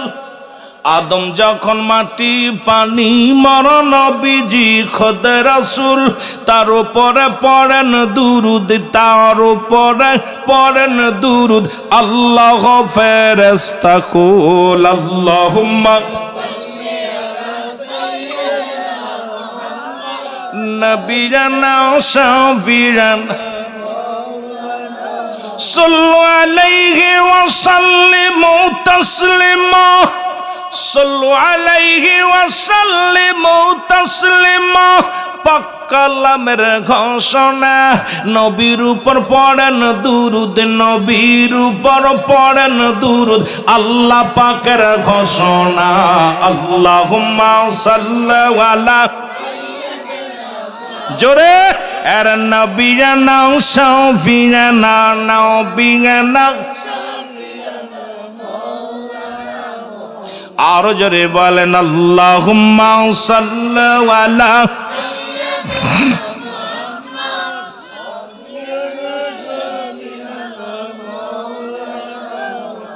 উড়ে যাও রে রাতের রাতের হাওয়া যাও রে উড়ে মদিনায়, উড়ে যাও রে রাতের হাওয়া যাও রে উড়ে মদিনায়।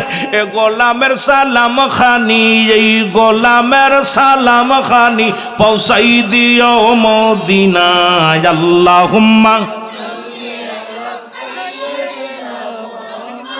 নবিয়ানা সাফিয়ানা নবিয়ানা মাও। এ দুনিয়ার মুসলমান,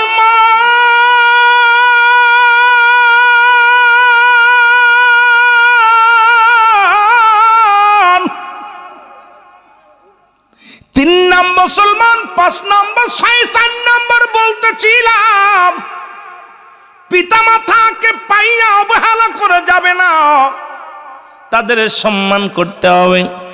আর ওদের কথা বলতে যাইয়া মনে হয় 4 নম্বরে গিয়েছিলাম, তাদের কথা মেনে চলতে হবে, তাদেরকে সুখে শান্তিতে রাখতে হবে। 5 নম্বর হলো তাদের সুখে শান্তিতে রাখতে হবে। 6 নম্বর হলো মুসলমান শুনে নাও, এই পৃথিবীর মধ্যে তাদের প্রয়োজনীয়তা পূরণ করা লাগবে। 7 নম্বর হলো বাবা মার সঙ্গে মুসলমান এই দুনিয়ার মধ্যে বেশি বেশি যোগাযোগ করতে হবে। রসুল বলছে তুমি তোমার আব্বা মার সঙ্গে বেশি বেশি করে যোগাযোগ করবা। বিদেশে আসো, ঘন্টার পর ঘন্টা বোর লগে কথা বলো, বয়ে মুসলমান ছেলের লগে কথা কও, মেয়ের লগে কথা কও।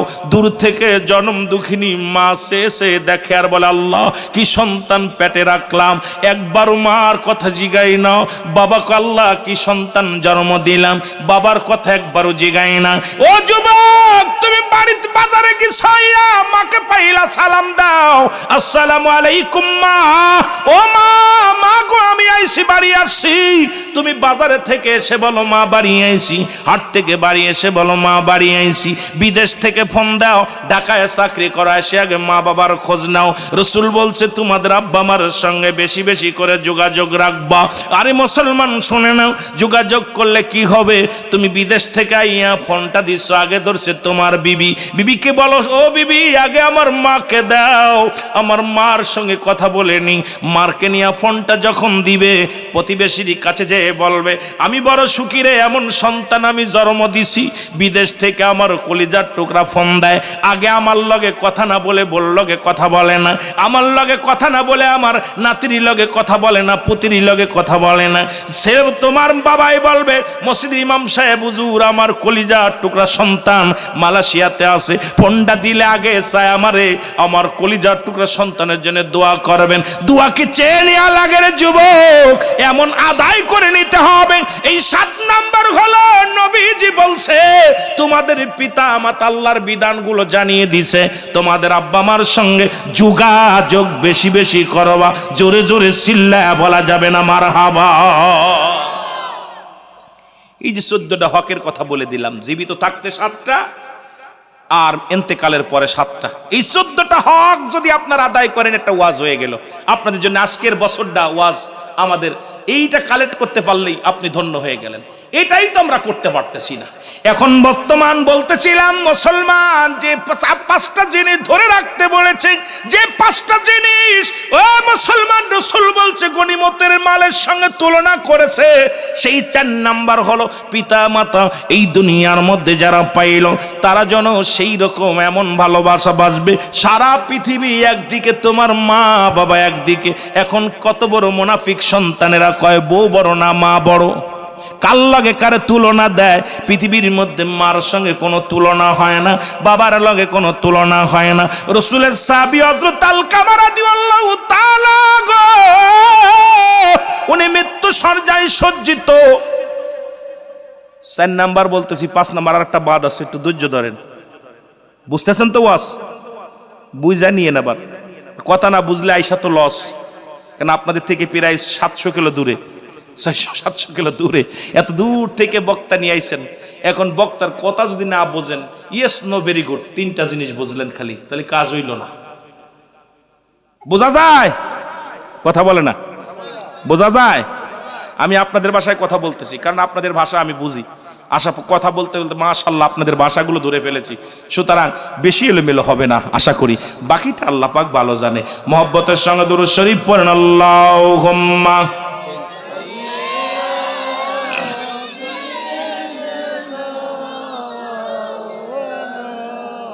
আরো জোরে বলেন আলা আলি সাইয়্যিদিনা।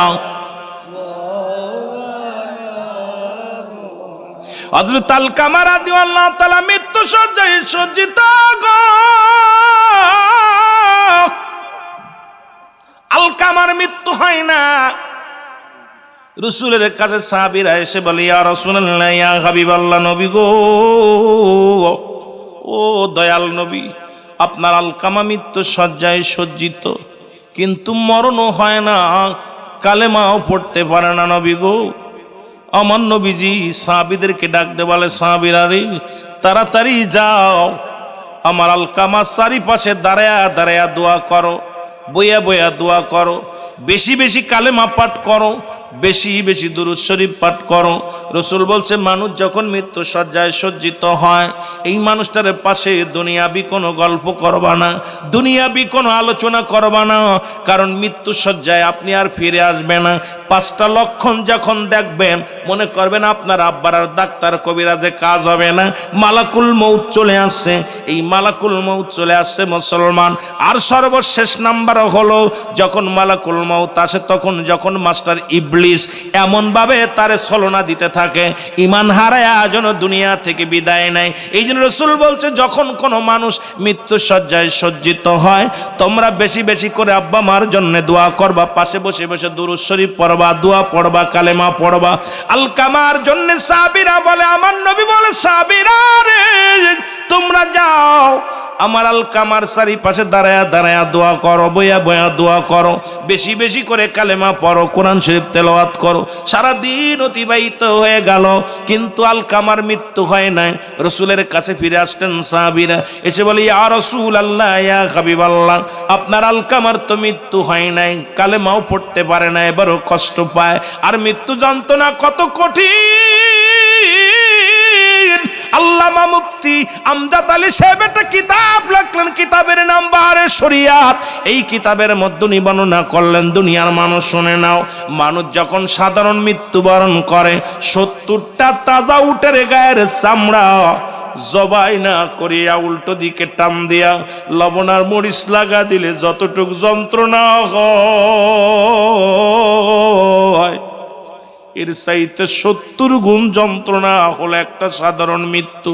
এখন আমরা যারা মরণকালে পায়খানা করে দিই, আমরা যারা মরণকালে প্রস্রাব করে দিই, আমরা যারা মরণের সময়, যুবকরে চোখ দুটি বড় বড় হয়ে যায়, মরণের সময় জিহ্বাটা বড় হয়ে যায়, তাদের মরণটা কত কঠিন হয়।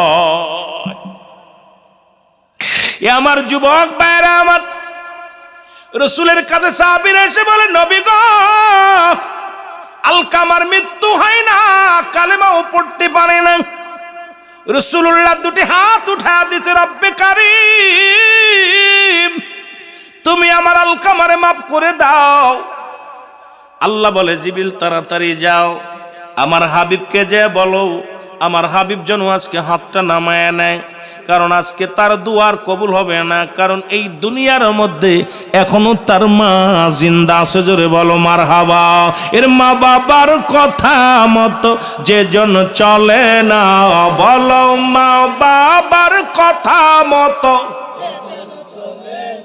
আল্লাহ নবীজির দয়া তারা পাবি না বাইরে, আল্লাহ নবীজির দয়া। আরো জোরে জোরে বলেন, আল্লাহ নবীজির দয়া। মা বাবা তোর অতি আপন, তাদেরকে করো যতন, মা বাবা তোর অতি আপন, তাদেরকে করো যতন। মার কলি যাই দুঃখ দিলে আল্লাহ সহে না, বলো মার কলি যাই দুঃখ দিলে আল্লাহ নবীজির দয়া তারা পাবি না বাইরে, আল্লাহ নবীজির দয়া। মা বাবার কথা মতো যে জন চলে না, বলো মা বাবার কথা মতো আল্লাহ নবীজির দয়া তারা পাবি না বাইরে, আল্লাহ নবীজির দয়া। মা বাবা তোর অতি আপন, তাদেরকে কর যতন। মা বাবা তোর অতি আপন, তাদেরকে কর যতন। বার কলি যায় দুঃখ দিলে, বাবার মনে কষ্ট দিলে আল্লাহ সহে না। আল্লাহ নবীর দয়া তারা পাবি না বাইরে, আল্লাহ নবীর দয়া। দুদিনের বিবি পায়া তাদের বুইল না, সুন্দরী বধূ পায়া তাদের বুইল না। আল্লাহ নবীর দয়া তারা পাবি না বাইরে, আল্লাহ নবীর দয়া। এ নবীর প্রেমিকেরা শোনো শোনো গো, জিবরিল আমিন এসে বলে নবী গো, ইয়া রাসূলুল্লাহ, ইয়া হাবিবাল্লাহ, নবী গো আপনি হাতটা নামায় নেন, আজকের দোয়া কবুল হবে না। নবীজি হাতটা নামায় নিলেন, এবার দৌড়ে গেলেন ঘরের মধ্যে। সালাম দা, আসসালামু আলাইকুম হালাল বাইত, আসসালামু আলাইকুম হালাল বাইত। ভিতর থেকে আওয়াজ আসে ওয়ালাইকুম আসসালাম। নবীজি বলেন মা গো, আমি মুহাম্মাদুর রাসূলুল্লাহ সাল্লাল্লাহু আলাইহি ওয়াসাল্লাম, আমি আপনার ঘরে আসি। আমার নবীজির কথা শুনিয়ে আলকামার মা ডাক দে বলে, মুহাম্মদ সাল্লাল্লাহু আলাইহি ওয়াসাল্লাম আপনি আইছেন, কেন আসছেন? কয় মা গো, আমার আলকামা কি দুনিয়ার মধ্যে কোন অপরাধ করেছে? ডাক দে বলে, ইয়া রাসূলুল্লাহ, ইয়া হাবিবাল্লাহ, খোদার কসম আমার জানা মতে আমার আলকামা জীবনে এক ওয়াক্ত নামাজ ছাড়ে নাই। খুব খেয়াল করবেন, আমার আলকামা জীবনে একটা হজ কবুল, একটা হজ কাজা দেন নাই। আমার আলকামা একটা মুস্তাহাব আমল কাজা করেন নাই। আমার আলকামা জীবনে একটা গালি দেয় নাই। আমার আলকামা দুনিয়ার মধ্যে একটা রোজা কাজা দেয় নাই। আমার আলকামা বড় আমলদারি রে। আমার নবীজি ডাক দে বলে, মা গো, তাহলে আমার আলকামার এত মৃত্যু যন্ত্রণা, এত কষ্ট হয় কেন গো মা? এরে ডাক দে বলে, মা তুমি আমার আলকামারে মাফ করে দাও, কারণ আল্লাহ রাব্বুল আলামিন আমাকে জানাইছে তুমি ঘরের মধ্যে এখনো জীবিত আছো। সুতরাং মা গো, তোমার আলকামারে তুমি মাফ করে দাও। আলকামার মা ডাক দে বলে, আল্লাহর নবী,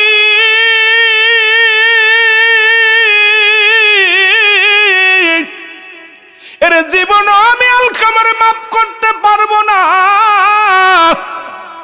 নবীজি বলে, মা গো, তুমি এই মাত্র বললা তোমার আলকামা কোনো ইবাদত ছাড়ে নাই, কোনো ভুল করে নাই। গো মা বলে, বাবারে, আলকামার একটা দোষ ছিল, সেই দোষটা হলো আমি মার কথায় মূল্যায়ন করতো না, তার বিবির কথায় বেশি মূল্যায়ন করত। আজকে আমরা অনেক বাবারা বোর কথা শুনে মাকে গালাগালি করি, বাবার উপরে রাগ করি। খবরদার, তোদের পায়ে ধরে বলে যায়, তোদের হাতে ধরে বলে যায়, ও বাজার, এমন দরদি বান্ধব আর পাবি না দুনিয়ার মধ্যে। বিনা স্বার্থে যদি ভালোবাসে, সে একমাত্র দুঃখিনী মা বাবা ছাড়া আর কেউ হতে পারে না, পৃথিবীর মধ্যে আর কেউ হতে পারে না রে মুসলমান। এরে আল্লাহর নবী ডাক দে বলে, মা গো, তুমি আমার আলকামারে মাফ করে দাও রে। মা বলে, বাবা মুহাম্মদ, কেমনে মাফ করি রে? কলিজার মধ্যে বড় দুঃখ লাগছে, কষ্ট লাগছে। আমি মার কোনো কথা মূল্যায়ন করতো না, আমি কোনো মায়ের কথা গুরুত্ব দিত না, ওর বইয়ের কথা প্রাধান্য দিত, বর কথা গুরুত্ব দিত। এই জন্যে আমার মনে কষ্ট লাগছে। আমার নবী কয়, মা তুমি মাফ করে দাও। ও বাজানেরা খুব খেয়াল করবেন, শুধু বোর প্রতি গুরুত্ব দেওয়ার কারণে মার মনে কষ্ট লাগছে, এর জন্য আলকামার মরণ যন্ত্রণা হয়, মৃত্যু হয় না, কর কষ্ট করেন। ও মুসলমান বাবারা, মানুষ শুনে নাও, আল্লাহর নবী ডাক দে বলে, মা গো, তুমি মাফ করে দাও। বলে, না আরে আমি মাফ করতে পারবো না। আমার নবী বলে, সাহাবীরা রে, তোমরা খড়ি আনো, জলদি করে খড়ি আনো। খড়ি আনা হলো, আগুন নিয়ে আসো, আগুন আনা হলো, একটা চিতা বানানো হলো, আগুনগুলো সাজাইয়া আগুনগুলো দাও দাও করে জ্বলতে শুরু করলো। নবীজি বললেন, আমার আলকামার দেহটা আগুনের মধ্যে দিয়া পুড়ায়া দাও, কারণ বেন্তেকালের পরে তো জাহান্নাম। কারণ পৃথিবীর মধ্যে যত আমল করেছে সব বরবাদ হয়ে গেছে রে, যতক্ষণ পর্যন্ত মা দুঃখিনী ওনার উপরে রাজি নাই, এই সন্তান সব বরবাদ করে ফেলেছে। সুতরাং জাহান্নামে চলে যাবে, তার আগুনে পোড়ায়া দাও। যখন তারে আগুনের মধ্যে দেওয়ার জন্য সন্তানকে নিয়ে সাহাবীরা যখন উঠাইছে, জনম দুঃখিনী মা তাকা দেখে আগুন দাও দাও করে জ্বলে, কলিজার টুকরা সন্তানের নিয়ে যা আগুনের দেওয়ার জন্য একটা চিৎকার বেরিয়ে বলে, আল্লাহর নবী রে, মায়ের নবী রে, আমি জনম দুঃখিনী মা দুনিয়ার মধ্যে জিন্দা থাকতে রে কলিজার টুকরা সন্তানের আগুনের মধ্যে দিও না, আমি মা সহ্য করতে পারবো না। দুনিয়ার সব উল্টোটি আমি দুঃখিনী মা আমার সন্তানের মাফ করে দিলাম। সঙ্গে সঙ্গে আলকামার জবান দিয়ে কালেমা বাইর হয়ে গেছে, লা ইলাহা ইল্লাল্লাহু মুহাম্মাদুর রাসূলুল্লাহ সাল্লাল্লাহু আলাইহি ওয়াসাল্লাম। মহব্বতের সঙ্গে দুরূদ শরীফ পড়ুন, আল্লাহুম্মা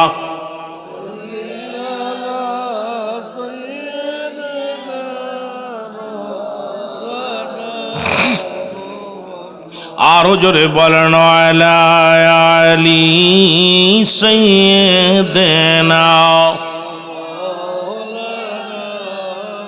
এ দুনিয়ার মুসলমান,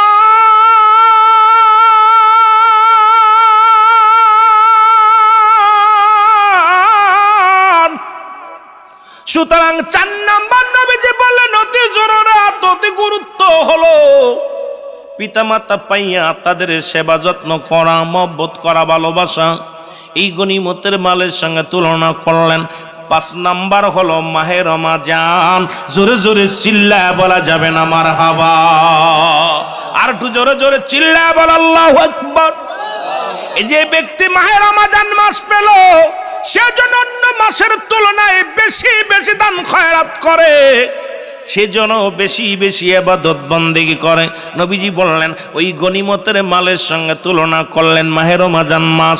কারণ আপনার জীবনে এই বছরটা আসছে মাহে রমজান, আগামী বছর নাও আসতে পারে।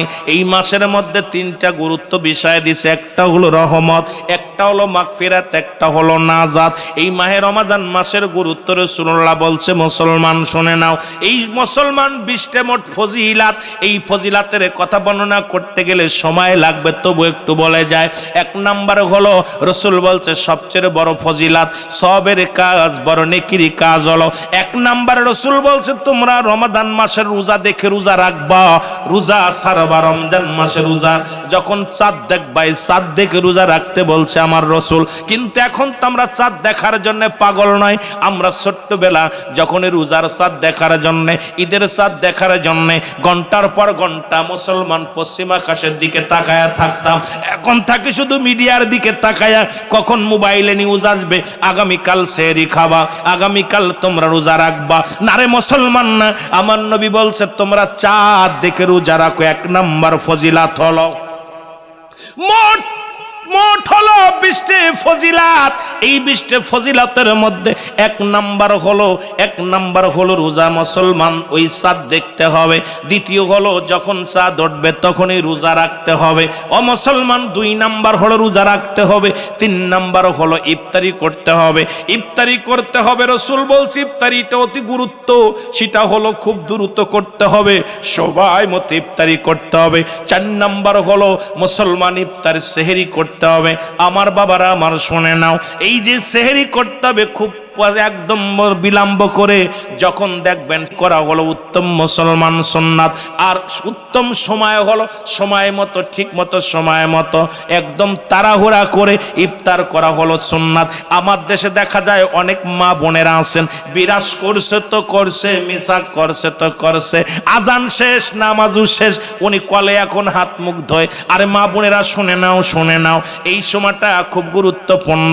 এই সময়টা বাবা আদম আলাইহিস সালাম দোয়া করেছিলেন, রব্বানা যালামনা আনফুসানা ওয়া ইল্লাম তাগফির লানা ওয়া তারহামনা লানাকুনান্না মিনাল খাসিরিন। জোরে জোরে চিল্লা বলা যাবে না আল্লাহু আকবার। রাসূল বলেছেন মুসলমান শুনে নাও, এই 20টা ফজিলাত আগে রোজার ফজিলাত গুলো শোনো। ওই যে 5 নাম্বার হলো মাহে রমাদান মাস, এটা ওই গনিমতের লগে তুলনা করছে। এটা যখন আসবে, যার জীবনে এসে গেছে খবরদার ছাড়বি না, বেশি বেশি করে ইবাদত করবি, এই মাসে বেশি বেশি দান খয়রাত করবি, বেশি বেশি নফল বন্দেগি করবি, বেশি বেশি সুন্নাত ইবাদত করবি, বেশি বেশি আল্লাহরে ডাকবি। কারণ এই মাসটা আগামী বছর আসতেও পারে নাও পারে। এই পাঁচটা হলো মোট গুরুত্ব দিয়েছে মুসলমান নবীজি। এই পাঁচটার মধ্যে শেষটার কথা শোনো। এই শেষটা হলো মোট 20টা ফজিলাত রয়েছে রে যুবক আমার বাবারা, আমার বিস্তারিত আলোচনা শুনে নাও। এইটা হলো মুসলমান, ওই সেহরি করতে হবে, সেহরি করতে হবে। আমার দেশের অনেক বাবারা আছেন এই ভুলটা করেন, ওই সেহরি করতে দেখা যায় ঘুমায় গেছেন। না রে বাজান না, রসুল বলছে সেহরির শেষ সময় দেরিতে করবে, একটু দেরি করে করবে, কারণ সেহরিও শেষ এজে মাসানের সময় হয়ে যাবে। নামাজ জামাতে পড়বে পুরুষ, একাকার করে মহিলারা নামাজ পড়বে, নামাজটা পড়ে ঘুমায়া যাবে। ও মুসলমান শুনে নাও, এর একটা ভুল করি আমাদের দেশে অনেক বাবারা আমার, দেখা যায় এই সেহরিটা যদি কোনো ব্যক্তি না করতে পারে, রোজাও রাখে না। সেহরি করা হলো সুন্নাত আর রোজা রাখা হলো ফরজ। সেহরির সঙ্গে রোজার কোনো সম্পর্ক নাই। যদি সেহরি করেন, যদিও একটা খুরমা খাইতে পারেন, একটা খেজুর খাইতে পারেন, একটু পানি খাইতে পারেন, সুন্নাত আদায় হয়ে যাবে, উত্তম নেকি পেয়ে যাবেন। কিন্তু রোজা হলো আপনার ফরজ, এই ফরজ রোজা ভাঙ্গা যাবে না, ফরজ রোজা আদায় করতে হবে। অনেকেই সেহরি খাইতে পারেন, ওদিন রোজায় রাখে না। জোরে বলেন ঠিক কি না? এটা পল্লীর মধ্যে বেশি ভুল হয়, এইটা নিয়ে বেশি গুরুত্ব দরকার আলোচনা, যেগুলো একান্ত প্রয়োজন, একান্ত জরুরাত, যে মাসলা মাসাইল নিয়ে আলোচনাগুলো প্রয়োজন। আমার বাবারা আমার শুনে নাও, এইটা ভুল করা যাবে না। আমার বাবারা আমার শুনে নাও, আরেকটা এইরকম ফজিলাতগুলো শুনে নাও, বর্ণনা করি শুনে নাও। আরেকটা হলো তারাবির নামাজ, এটাও কিন্তু সুন্নাত। কিন্তু অনেকেই দেখা যায় তারাবির নামাজ যদি না পড়তে পারে রোজা রাখে না। আইরে কপাল পুরা, তারাবির নামাজের সঙ্গে রসুল দিনের বেলা রোজা রাখতেন, রাত ভরে ইবাদত করতেন, নামাজ পড়তেন। এই 20 রাকাত তারাবির নামাজ, এটা পড়া আপনার জন্য সুন্নাত। এটা সুন্দরভাবে আদায় করবেন। এটা আমার রসুল আদায় করেছে, আপনারাও আদায় করবেন। সাহাবীরা আদায় করেছে, আপনারা আদায় করবেন। সুতরাং যদি কোনো ব্যক্তি বিশেষ কোনো কারণে তারাবি পড়তে পারেন না, কিন্তু রোজা ভাঙবেন না, অনেকেই ভুলটা করে, তারাবি পড়তে না পারলে ওই দিন রোজায় রাখে না। জোরে বলেন ঠিক কি না? আছে না বাবা? কথা কয় না কেন? আছে না? এ যুবক, ফজিলাত হলো, শুনে নাও। এই রোজা রাখা অবস্থায় রাসূল বলছে, শোনো শোনো, আর একটা ফজিলাত হলো মিসাক করতে হবে। আমার দেশে অনেকে ভাইয়েরা মিসাক করে না, গালে এত দুর্গন্ধ হয়। ইমামের পিছে দাঁড়াইলে সুবহান রাব্বিল আলা, সুবহান রাব্বিল আযিম, এইটা যখন শব্দ বাইর হয়, গাল দিয়ে এমন দুর্গন্ধ হয়, পাশে আর কেউ নামাজি পড়তে পারে না। রাসূল বলছে এই 5 ওয়াক্ত নামাজের সময় কি করবা? তোমরা মিসাক করবা, এটা করা সুন্নাত। আবার অনেকে রোজা রেখে, অনেক মৌলবীরা ফতোয়া দেয়, অনেক মুরব্বীরা কয় খবরদার মিসাক করিস না, রোজা ভেঙে যাবে। না না না না, প্রয়োজন হলে 2টা ডলা দিয়ে রেখে দিবেন। এটা দ্বারা আমার রাসূল বলছে তোমরা এই 5 ওয়াক্ত নামাজের সময় যখন রোজা থাকা অবস্থা, আর একটা জরুরাত মাসটা হলো আপনি মিসাক করবেন, তবে গুল নেবেন না, তবে বিরাস লাগাবেন না, পেশ লাগাবেন না, যেটা দ্বারা রোজার ক্ষতি হয়। মুসলমান এগুলো ব্যবহার করবেন না। জয়তুনের তেল, ডাল বা মুসলমান দুর্গন্ধযুক্ত নয়, মুক্ত, যেটা দুর্গন্ধ নয় এমন কোন ডাল যদি ব্যবহার করে আপনি দাঁতে ঘষা দেন, এটা জরুরাত অবশ্যই করবেন। জোরে জোরে চিল্লায় বলো মারহাবা। আর একটু জোরে জোরে চিল্লায় বলো মারহাবা। এ মুসলমান, ফজিলত হলো, আমার নবী বলছে মাহে রমাদান মাসে সবচেয়ে গুরুত্ব হলো এই মাসে বেশি বেশি করে ইবাদত করতে হবে। অন্য মাসে যদি একটা করো, সেইটা একটার বদলে একটা সব, আর এটা 70 গুণ বাড়িয়ে দেয়া হবে, 700 গুণ বাড়িয়ে দেয়া হবে। এই মাসটা বেশি বেশি ইবাদত বন্দেগী করতে হবে। সবচেয়ে গুরুত্বপূর্ণ ফজিলাত হলো মাহে রমাদান মাসের শেষ 10 দিন আমার নবীজি নিজে ইতিকাফে থাকছে, সাহাবীরা থাকছে, আপনারা বাড়িতেও ইতিকাফে থাকবেন, মসজিদেও থাকবেন। তবে ইতিকাফের শর্ত ভালো করে জেনে নেন। ইতিকাফে বসা অবস্থায় যদি কোনো ব্যক্তি মহল্লায় মারা যায়, ওই ব্যক্তির জানাজায় যদি ইতিকাফ ব্যক্তি আসে, সঙ্গে সঙ্গে তার ইতিকাফ ভেঙে যাবে। কিন্তু আমার দেশে যে সমস্ত ডিজিটাল ইতিকাফে বসে, বইয়া বইয়া মোবাইল টেপে, বল লগে কথা কয়, বিবির লগে কথা কয়, বাড়ির লগে কথা কয়, ছেলের লগে কথা কয়, এই কপালপুরা তোর ইতিকাফে বসতে কইছে কিনা? ইতিকাফে বসা অবস্থায় যদি কোনো ব্যক্তি মহল্লায় মৃত্যুবরণ করে, তার জানাজায় যাওয়ার সঙ্গে সঙ্গে মসজিদ ছেড়ে সে জানাজায় শরীক হয়েছে, সঙ্গে সঙ্গে এতেকাপ ভেঙে যাবে। কিন্তু আমার দেশে দেখি এতেকাপে বইয়া কিছু পারুক আর না পারুক ও গল্প করে, ও বয়া বয়া বয়া এমন ভাবে আবদ্ধ থাকা। এতেকাপ শব্দের অর্থ আবদ্ধ থাকা, মরে যাওয়া, মৌ একদম নিজেকে নিজে বিলিয়ে দেওয়া। কিন্তু এতেকাপে বসা অবস্থায় ও গল্প গুজব করতেছে, ও গান গাচ্ছে, ওর মতো চলতেছে। এরপরে ডিজিটাল এতেকাপ, কথা বুঝেননি? এই মহল্লায় এতেকাপে যদি কোনো ব্যক্তি একজন বসে সবার এই ফরজে কিফায়া, সবার জানাজার নামাজ যেমন পড়লে শরিক হলে, একজন শরিক হলে মহল্লা সবাই দায় মুক্ত হয়ে যাবে, তদ্রূপ একটা মসজিদে, মহল্লার কোন মসজিদে যদি কোনো একজন ব্যক্তি এতেকাপে বসে সবার আদায় হয়ে যাবে, আর যদি না বসে সমস্ত মুসল্লি গুনাহগার হয়ে যাবে। কথা বুঝেননি? কিন্তু আমার দেশে যা এতেকাপে বসে দেখি, ওই বৈশা দেখি যে বসে বসে মোবাইল টিপতেছে, এরপরে গল্প করে বয়ে বয়ে টুকটুক করে গল্প করে, ওরে ঘাট ধরে বেড়ে দিবেন মসজিদ থেকে, দরকার নেই তোর এতেকাপ, বাড়ো। এ মুসলমান শুনে নাও, রাসূল বলছে সবচেয়ে গুরুত্ব হলো, ফজিলাত হলো শেষের 10টা দিন এতেকাপে থাকা, বদ্ধ থাকা। তারপরে গুরুত্ব হলো মুসলমান সবচেয়ে জরুরাত মাসটা হলো, শুনে নেন, রাসূল বলেছেন এই শেষের 10টা দিন বেজররাত দেখে দেখে ইবাদত করা। কারণ এই মাসটা ওই আপনি প্রথম কি করবেন, 21 রাত, 23 রাত, 25 রাত, 27 রাত, 29 রাত, এই বেজররাত দেখে দেখে আপনি কি করবেন, আপনি কদর তালাশ করবেন। এই মাসটা যদি, এই রাতটা যদি একবার আপনার নসিবে হয়ে যায়, 1000 মাসের চাইতে 1000 বছরের চাইতে উত্তম হয়ে যাবে। এই লাইলাতুল কদর যদি কারোর জীবনে এসে যায়, রে মুসলমান শুনে নেন, এই রাসূল বলছে তোমরা কদর খোঁজো, এই শেষ 10টা দিন বেশি বেশি করে ইবাদত বন্দেগী করো এবং এই বেজর রাতগুলো খুঁজে খুঁজে আমল করো। ও মুসলমান শুনে নাও, শোনো, ফজিলাত হলো, আমার নবীজি বলছে এই 10টা দিন বেশি বেশি করে নফল নামাজ পড়বে, বেশি বেশি করে কোরআন তেলাওয়াত করবে, নিজে কোরআন পড়বে, অন্যকে পড়ার সহযোগিতা করবে, কোরআনের পাখিদেরকে ভালোবাসবে। কিন্তু মুসলমান শুনে নাও, এই 10টা দিন কিন্তু আমরা বেচা কিনা নিয়ে ব্যস্ত থাকি, বাজার ঘাট নিয়ে ব্যস্ত থাকি। রাসূল কিন্তু থাকেন নাই, সাহাবীরা থাকেন নাই। এই 10টা দিন বেশি বেশি চোখের পানি ছেড়ে আল্লাহুম্মা জিন্নি মিনান নার, আল্লাহুম্মা জিন্নি মিনান নার, জাহান্নাম থেকে মুক্তি চাবেন, জাহান্নাম থেকে মুক্তি চাবেন। আমার বাবারা, আমার ফজিলাতুল রাসূল বলছে ওই ঈদগার ময়দানে যাওয়ার আগে তুমি তোমার সদকাতুল ফিতরা এটা আদায় করে যাবে। ও মুসলমান, 20টা ফজিলাতের মধ্যে আর একটা গুরুত্ব হলো, সেটা তুমি সদকাতুল ফিতরা, সেটা তোমার পরিবার পরিজনের সবাই আদায় করিয়া পবিত্রতা অর্জন করবে।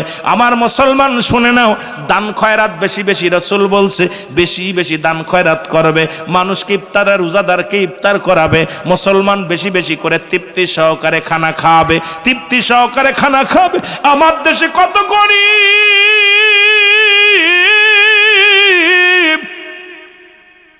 একটা খেজুর খাইতে পারে না, একটা কমলা খাইতে পারে না রে। আমার দেশের কত গরিব, একটু পানি খায়া রোজা ভাঙ্গে, একটু মুসলমান চাউল গালে দিয়া রোজা ভাঙ্গে। কত ধনী লক্ষ লক্ষ টাকা খরচ করে, কত ধনী কত রং বেরঙের খাবার নিয়ে। ও ধনী ভাইয়েরা শুনে নাও, এরে আল্লাহ রাব্বুল আলামিন প্রতিবেশীর হক আদায় করতে যায়া কোরআনুল কারীমের মধ্যে যাররা ব্যবহার করেছে রে মুসলমান। এর সেই প্রতিবেশীর হক যদি আদায় না করে তুমি ধনী কবরে চলে যাও, আল্লাহর কসম করে বলি রব্বি কারীমের কাছে জবাব দিতে পারবি না। রাসূল বলছে তোমরা বেশি বেশি করে কি করবা, তোমরা দান খয়রাত করবা, দান খয়রাত বেশি বেশি করবা। কোন আমাদের দেশে আর একটা ভুল করি আমরা, সেটা দেখি, কেউ যদি দাওয়াত দেয়, আমরা ছোটবেলা দেখছি মুরব্বীরা পকেটে করে একটা খেজুর নিয়ে গেছে, চাউল নিয়ে যে খায়, পানি খায়, কয় রোজা কারুত দেব না, রোজা কারুত দিব না। খোদার কসম, আপনি যে ব্যক্তি আপনাকে ইফতার করাইলো তৃপ্তি সহকারে, যা পারলো ভালো মন্দ ভালো করে খাওয়াইলো, এই ব্যক্তির আমল নামা থেকে আমি আমার ভাইরে খাওয়ালাম, আমার আমল নামা থেকে একটা নেকিও আল্লাহ নিবে না। আমার যে আমল নামা, আমার যে নেকি হয়েছিল এই সম পরিমাণ সব আমার ভাইয়ের আমল নামা আল্লাহ লিখে দিবে, সুবহানাল্লাহ বলেন না। কিন্তু আমার থেকে একটা নেকিও নেবে না। কিন্তু আমার দেশে অনেকে ভয় পায়, দাওয়াত দিলে চিন্তা সারাদিন রোজা রাখলাম, এখন রোজাটা ওকে দিয়ে দিব। আহা, কত এরকম বোকামি, এই বোকামি করবেন না, খবরদার, কারণ এই বোকামি করা যাবে না। আপনি তারা তৃপ্তি সহকারে খাওয়াবেন, তৃপ্তি সহকারে খাওয়াবেন। আপনারা আব্দুল্লাহ ইবনে মুবারক, যার নাম আপনারা শুনছেন, আব্দুল্লাহ ইবনে মুবারক রসুলের একদম প্রত্যেক বছর মদিনা শরীফ জিয়ারত করতো, প্রতি বছর রওজা পাক জিয়ারত করতো। খুব খেয়াল করবেন। ছেড়ে দিব, ছেড়ে দিব। 12টা পর্যন্ত, 12টা পার হয়ে গেছে। আপনাদের কষ্ট হচ্ছে না? ভালো লাগছে। যদিও তাবারক নাই, তবে আমি কষ্ট পাইছি। ইবরুল ভাই, তাবারকের ব্যবস্থা আপনারা করতে পারেন, এর দুঃখ আমি। আমার কথা হলো, অনেকেই দিন মজুরি মানুষ ভাই, কষ্ট যদিও হয়, সবাই তো একরকম হবে না। যারা কর্ম করে তারা কষ্ট পাবে, আপনাদেরকে কষ্ট দিবে তারা। কেউ চুরি করবে, কেউ দুর্নাম দেবে, চোরের দুর্ফাদি দেবে, কতজন কত কথা বলবে। তাকাবেন না দিক দিয়ে। ভালো কাজে যত যাবেন তত আঘা বাধা আসবে, তত আপনাদের সমালোচনা করবে। কিন্তু এমনও মানুষ আছে, দেখা যায় মাসে এক টুকরা গোস্ত কেনার ক্ষমতা নাই। এমনও মানুষ আছে, এই মানুষটা দুপুরে খাইছে, রাত্রে এখনো খানা ওঠে নাই। কারণ সবাই কর্মজীবী মানুষ, যদিও ঘর গোলা ভরা ধান আছে, কৃষক মানুষ। দেখা যায় বিবি বাচ্চা কাচ্চা সামলাতে যে রান্না করতে দেরি হয়ে গেছে, স্বামী চিন্তা করছে, বিবি ভাত তো হয়নি, যাই ওয়াজ শুনে আসি। দেখা যায় ওয়াজ শুনতে এসে পেটে ক্ষুধা লাগতেছে, কষ্ট হচ্ছে। যার সময় এক লোকমা খাবার, পৃথিবীতে কেউ কারোর খাওয়াতে পারে না, এক আল্লাহ খাওয়ায়। সমস্ত টন টন খাবার আল্লাহ খাওয়ায় মানুষ বান্দারে, কিন্তু এই বান্দারে, এই প্রাণীকে আল্লাহ খাওয়ায়। পৃথিবীর রিজিকের মালিক আল্লাহ। সুতরাং আপনারা সবাই মিলে যদি কাজটা করতেন, সৌন্দর্য হতো। যদিও করেন নাই, তবুও আপনারা হাজিরায় কম দেন নাই। যদিও 2-4 জন উঠে যাচ্ছে, বুঝতে পারছি উন্ডা আমার ভালোবাসতে পারে নাই। আর ভালোবাসলেও চিন্তা করছে রুহুল আমিন সিদ্দিকী কি আর কইতো, এখন আমরা চলে যাই। অনেকেই চলে গেছেন, কারণ মাঠটার মধ্যে থাকলে মজা লাগতো। দূরের মানুষ দাওয়াত করে আনছেন। আমিও আপনাদেরকে প্রাণের স্মৃতি বেশি ভালোবাসি। আপনাদের সাথে কেন যেন আত্মার সঙ্গে একটা টান এসে গেছে, এত ভালোবাসা। এই যে আমার রাষ্ট্র ছিল, এত কষ্ট করে আসছি, আমার কষ্টই মনে হয় নাই যে আমি আইসা আমার প্রাণের মানুষগুলো পাইছি। এই মানুষগুলো, ভালোবাসার মানুষগুলো যখন পাইছি, প্রাণটা জুড়িয়ে গেছে, প্রাণটা ভরে গেছে এই মানুষদের মধ্যে আসা পর। কিন্তু আপনারা ফাঁকি দিয়ে 2-4 জন চলে গেছেন। জান আলহামদুলিল্লাহ, দয়া করুক আপনাদের। আগামীকাল যদি এই মাহফিলটা না পান, এই দিকটাকে বললাম, আল্লামা কুতুবী রাহমাতুল্লাহ বয়ান করে, বান্দা যখন জাহান্নামের ভয়ে, কবরের ভয়ে খাস তওবা করে আল্লাহ বলে শেষ মোনাজাত, আখেরি মোনাজাত আল্লাহ বলে ডাক দেয়, আল্লাহ তার জিন্দেগি সব গুনাহ মাফ করে দেয়। সুবহানাল্লাহ বলেন না? আর একটু জোরে বলেন না সুবহানাল্লাহ। যেটা বলতেছিলাম, আল্লামা মুবারক, আব্দুল্লাহ ইবনে মুবারক প্রতি বছর রাসূলুল্লাহর রওজা জিয়ারত করে। এই বছর যখন যাচ্ছে, ছেলে ডাক দেয়, বলে আব্বু। কি বাবা? বলতে খুব খেয়াল করবেন, প্রতিবেশীর হকের কথা বলতে যায়, হঠাৎ করে কথাটা মনে পড়ে গেল। যদিও আমি ফজিলাত, 20টা ফজিলাতের কথা আলোচনা করছি, গুরুত্বপূর্ণ আলোচনাগুলো, যেগুলো খেয়াল করতে হবে। রোজা রেখে কি কি করণীয়, কি কি বর্জনীয়। আপনার রোজা রাখা অবস্থায় সবচেয়ে করণীয় হলো, রসুল বলছে তুমি রোজা রাখা অবস্থায় ঝগড়াঝাটি করবা না, ফাইসা কথাবার্তা বলবা না। যদি কোনো ব্যক্তি বলে তোমার সাথে জঞ্জাল করতে চায়, তুমি তাকে বলবা আমি রোজাদার, এটা শুধু বলবা।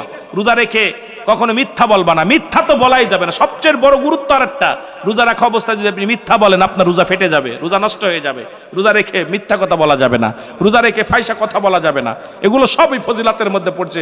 মোট 20টা ফজিলাত, এটা নিয়ে আমার ওয়াজ আছে, দেখবেন ইউটিউবিতে। ফজিলাত নিয়ে, রোজার ফজিলাত, রোজার বর্ণনা, বর্জনীয়, করণীয়, এ বিষয় নিয়ে অনেক বিস্তারিত আলোচনা আছে। এগুলো তো প্রত্যেক দিন করাও যায় না। যদিও আজকে একটা সুযোগ পাইলাম, দেখছেন কতদিক ওয়াজ, যে কতদিক ঘুরাইছি। একটা দিকে গেলে অনেক আলোচনা করতে পারতাম, কিন্তু সব দিকে একটু টাচ দিছি। একটা কারণ হলো যে পল্লীতে সব রকম মানুষ আছে, পিতামাতার নাফরমানি সন্তান আছে, সুদ ঘুষে আছে, অসংখ্য মানুষ আছে ভুলের মধ্যে। ওয়াজ করতে গেলে 2-4টা দিন আপনাদেরকে নিয়ে বসলে কিছু আইডিয়া আপনাদেরকে দিতে পারবো, কিন্তু এই প্রতিদিন তো আর ওয়াজও হয় না, প্রতিদিন দেওয়াও সম্ভব না। আমরা যারা বসেছি, আব্দুল্লাহ ইবনে মুবারক ছেলে ডাকতে বলছে, আব্বা। কি বাবা? কয় বাবা গো, আমার যে গোস্ত পরানে চাচ্ছে। কি পরানে চাচ্ছে? গোস্ত পরানে চাচ্ছে। বলে বাবা কি হয়েছে? কয় বাবা, আমি মক্তবে পড়তেছিলাম, আসার সময় দেখি ওই বাড়িতে গোস্ত পাকাচ্ছে, ঘিরান, এত সুন্দর ঘিরান আসছে। আমি বাড়িতে যে চাইলাম, আমার দেয় নাই। কয় বাবা ওরা কি মুসলমান? কয় হ। তা দেই নেই কেন? দাঁড়াও আমি দেখে আসি। উনি চলে গেছেন, যায় সালাম দা, আসসালামু আলাইকুম এ হালাল বাইত। ওয়ালাইকুম আসসালাম। কে? আমি আব্দুল্লাহ মুবারক। কয় মুবারক তুমি আমার বাড়ি আইছো? গরিবের বাড়ি, হাতির পাড়া। আপনি আইছেন, বসেন। বলে হ্যাঁ ভাই। মুবারক ডাকতে বলে, ভাই তুমি কি মুসলমান? বলে জি। তুমি কোরআন পড়তে পারো? বলে জি। তুমি কোরআনের ভিতরে যারা ব্যবহার করছে কোরআন তুমি কি দেখছো নি? বলে দেখছি। বলে তোমার বাড়িতে কি গরুর গোস্ত আনছে? বলে হ্যাঁ। গরুর গোস্ত পাকাইছেন? বলে হ্যাঁ। আমার ছেলে আইছিল নি? বলে জি। আমার ছেলে কি গোস্ত চাইছিল? বলে জি। কেন দেন নাই? কয় না দেই নাই। কেন দিলেন না? আপনি কি কোরআন পড়েন নাই? কারণ আপনি যদি না দিবেন তাহলে কেন আপনি ঘেরানটা নাকে লাগাইলেন? প্রতিবেশীর হক নষ্ট করলেন। এত সহজ না বাবা। আপনি রমজান মাসে যায় ব্যাগ ভরে সদাই করলেন, মাছ গোস্ত কেনেন, আর ভ্যান চালক তাকায় তাকায় দেখে আর আল্লাহ তুমি আমারে গরিব বানাইছো, দেখা ছাড়া করণীয় আর কিছু নাই। দরিদ্র মানুষগুলো ডাক দে কয় রব্বি কারীম, ইমরুলরে তুমি ধনী বানাইছো, মাছ গোস্ত কেনে, বড় মাছটা কেনে, মুরগিগুলো কেনে, ওই কত বড় বড় রাজহাঁস কেনে, হাঁস কেনে, তুমি আমারে খাওয়ার তৌফিক দাও না, মনে মনে বড় কষ্ট পায়। এই রসুল বলছে তোমরা যখন রান্না করবা এমন কিছু গোপনে রান্না করবা যখন যেন মানুষের নাকে না যায় লাগে। বাজার যখন করবা গোপনীয় কায়দায় করবা, গরিবের নজরে যেন লাগে না। যদি গরিব মানুষ দেখতে পারে যদি কষ্ট পায়, আমি আল্লাহ বড় কষ্ট পাই। এই জন্য বাজার করতে যা যখনই তুমি কেনাকাটা করবা গোপনে কিনে সঙ্গে সঙ্গে ঢুকায় রাখবা। আর যদি গোপন না করতে পারো ওই প্রতিবেশীরে দিবা, তারও তো পরাণে চাইতে পারে। কিন্তু আমার দেশের ধনীরা বাজারে যায় এমনভাবে কেনাকাটা করে, গরিব শুধু তাকায় দেখায়, চোখের পানি ছেড়ে কান্দার বল আল্লাহ তুমি আমারে গরিব বানাইছো, তুমি আমার ভ্যান চালক বানাইছো, তুমি আমার রিক্সা চালক বানাইছো, তুমি আমার দিন মজুরি বানাইছো, আমি ওই বাজারগুলো করতে পারি না, সুস্বাদু ফল কিনতে পারি না। ও মুসলমান, ওই যখন আফসোস করে আল্লাহ বলে ডাক দিবে, ও ধনী, কিয়ামতের ময়দানে তোমার জবাব দেওয়ার মতো কোনো মুখ থাকবে না। তুমি দিতে পারো না, তুমি দান করতে পারো না, গোপনে করো। রান্না করেছো ঢেকে রান্না করো যেন প্রতিবেশীর নাকে যে না লাগে। তুমি মুরগি জবাই করে রান্না করো, ঘিরানটা প্রতিবেশীর নাকে যে লাগে। প্রতিবেশীর ছেলে ডাক দিয়ে কয় মা গোস্তের ঘিরান আসে রে মা। মা বলে বাবা ওই বাড়ির বার পাকাইতেছে। কয় মা রে কতদিন যে গোস্ত দেখি না। এই রসুল বলছে এই জন্য তোমরা ঢেকে রান্না করবা, কেমন কায়দায় রান্না করবা, এই রান্নার ঘিরানটা যেন প্রতিবেশীর নাকে যে না লাগে।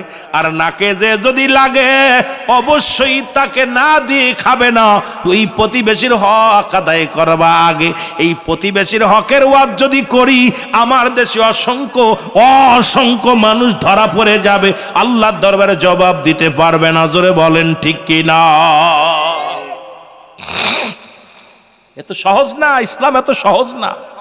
ইসলাম মামা বাড়ির মোয়া না যে খালি খাইলাম আর দাস গেলাম আর খাইলাম। ইসলাম মানা বড় কঠিন। আমার বাবারা মুবারক ডাক দে বলে ভাই তুমি কি দিলে না কেন? বলে ডাক দে বলে মুবারক আজ 5টা দিন হয়ে গেল আমার ঘরে কোনো চাউল নাই, আমার ঘরে কোনো ডাউল নাই।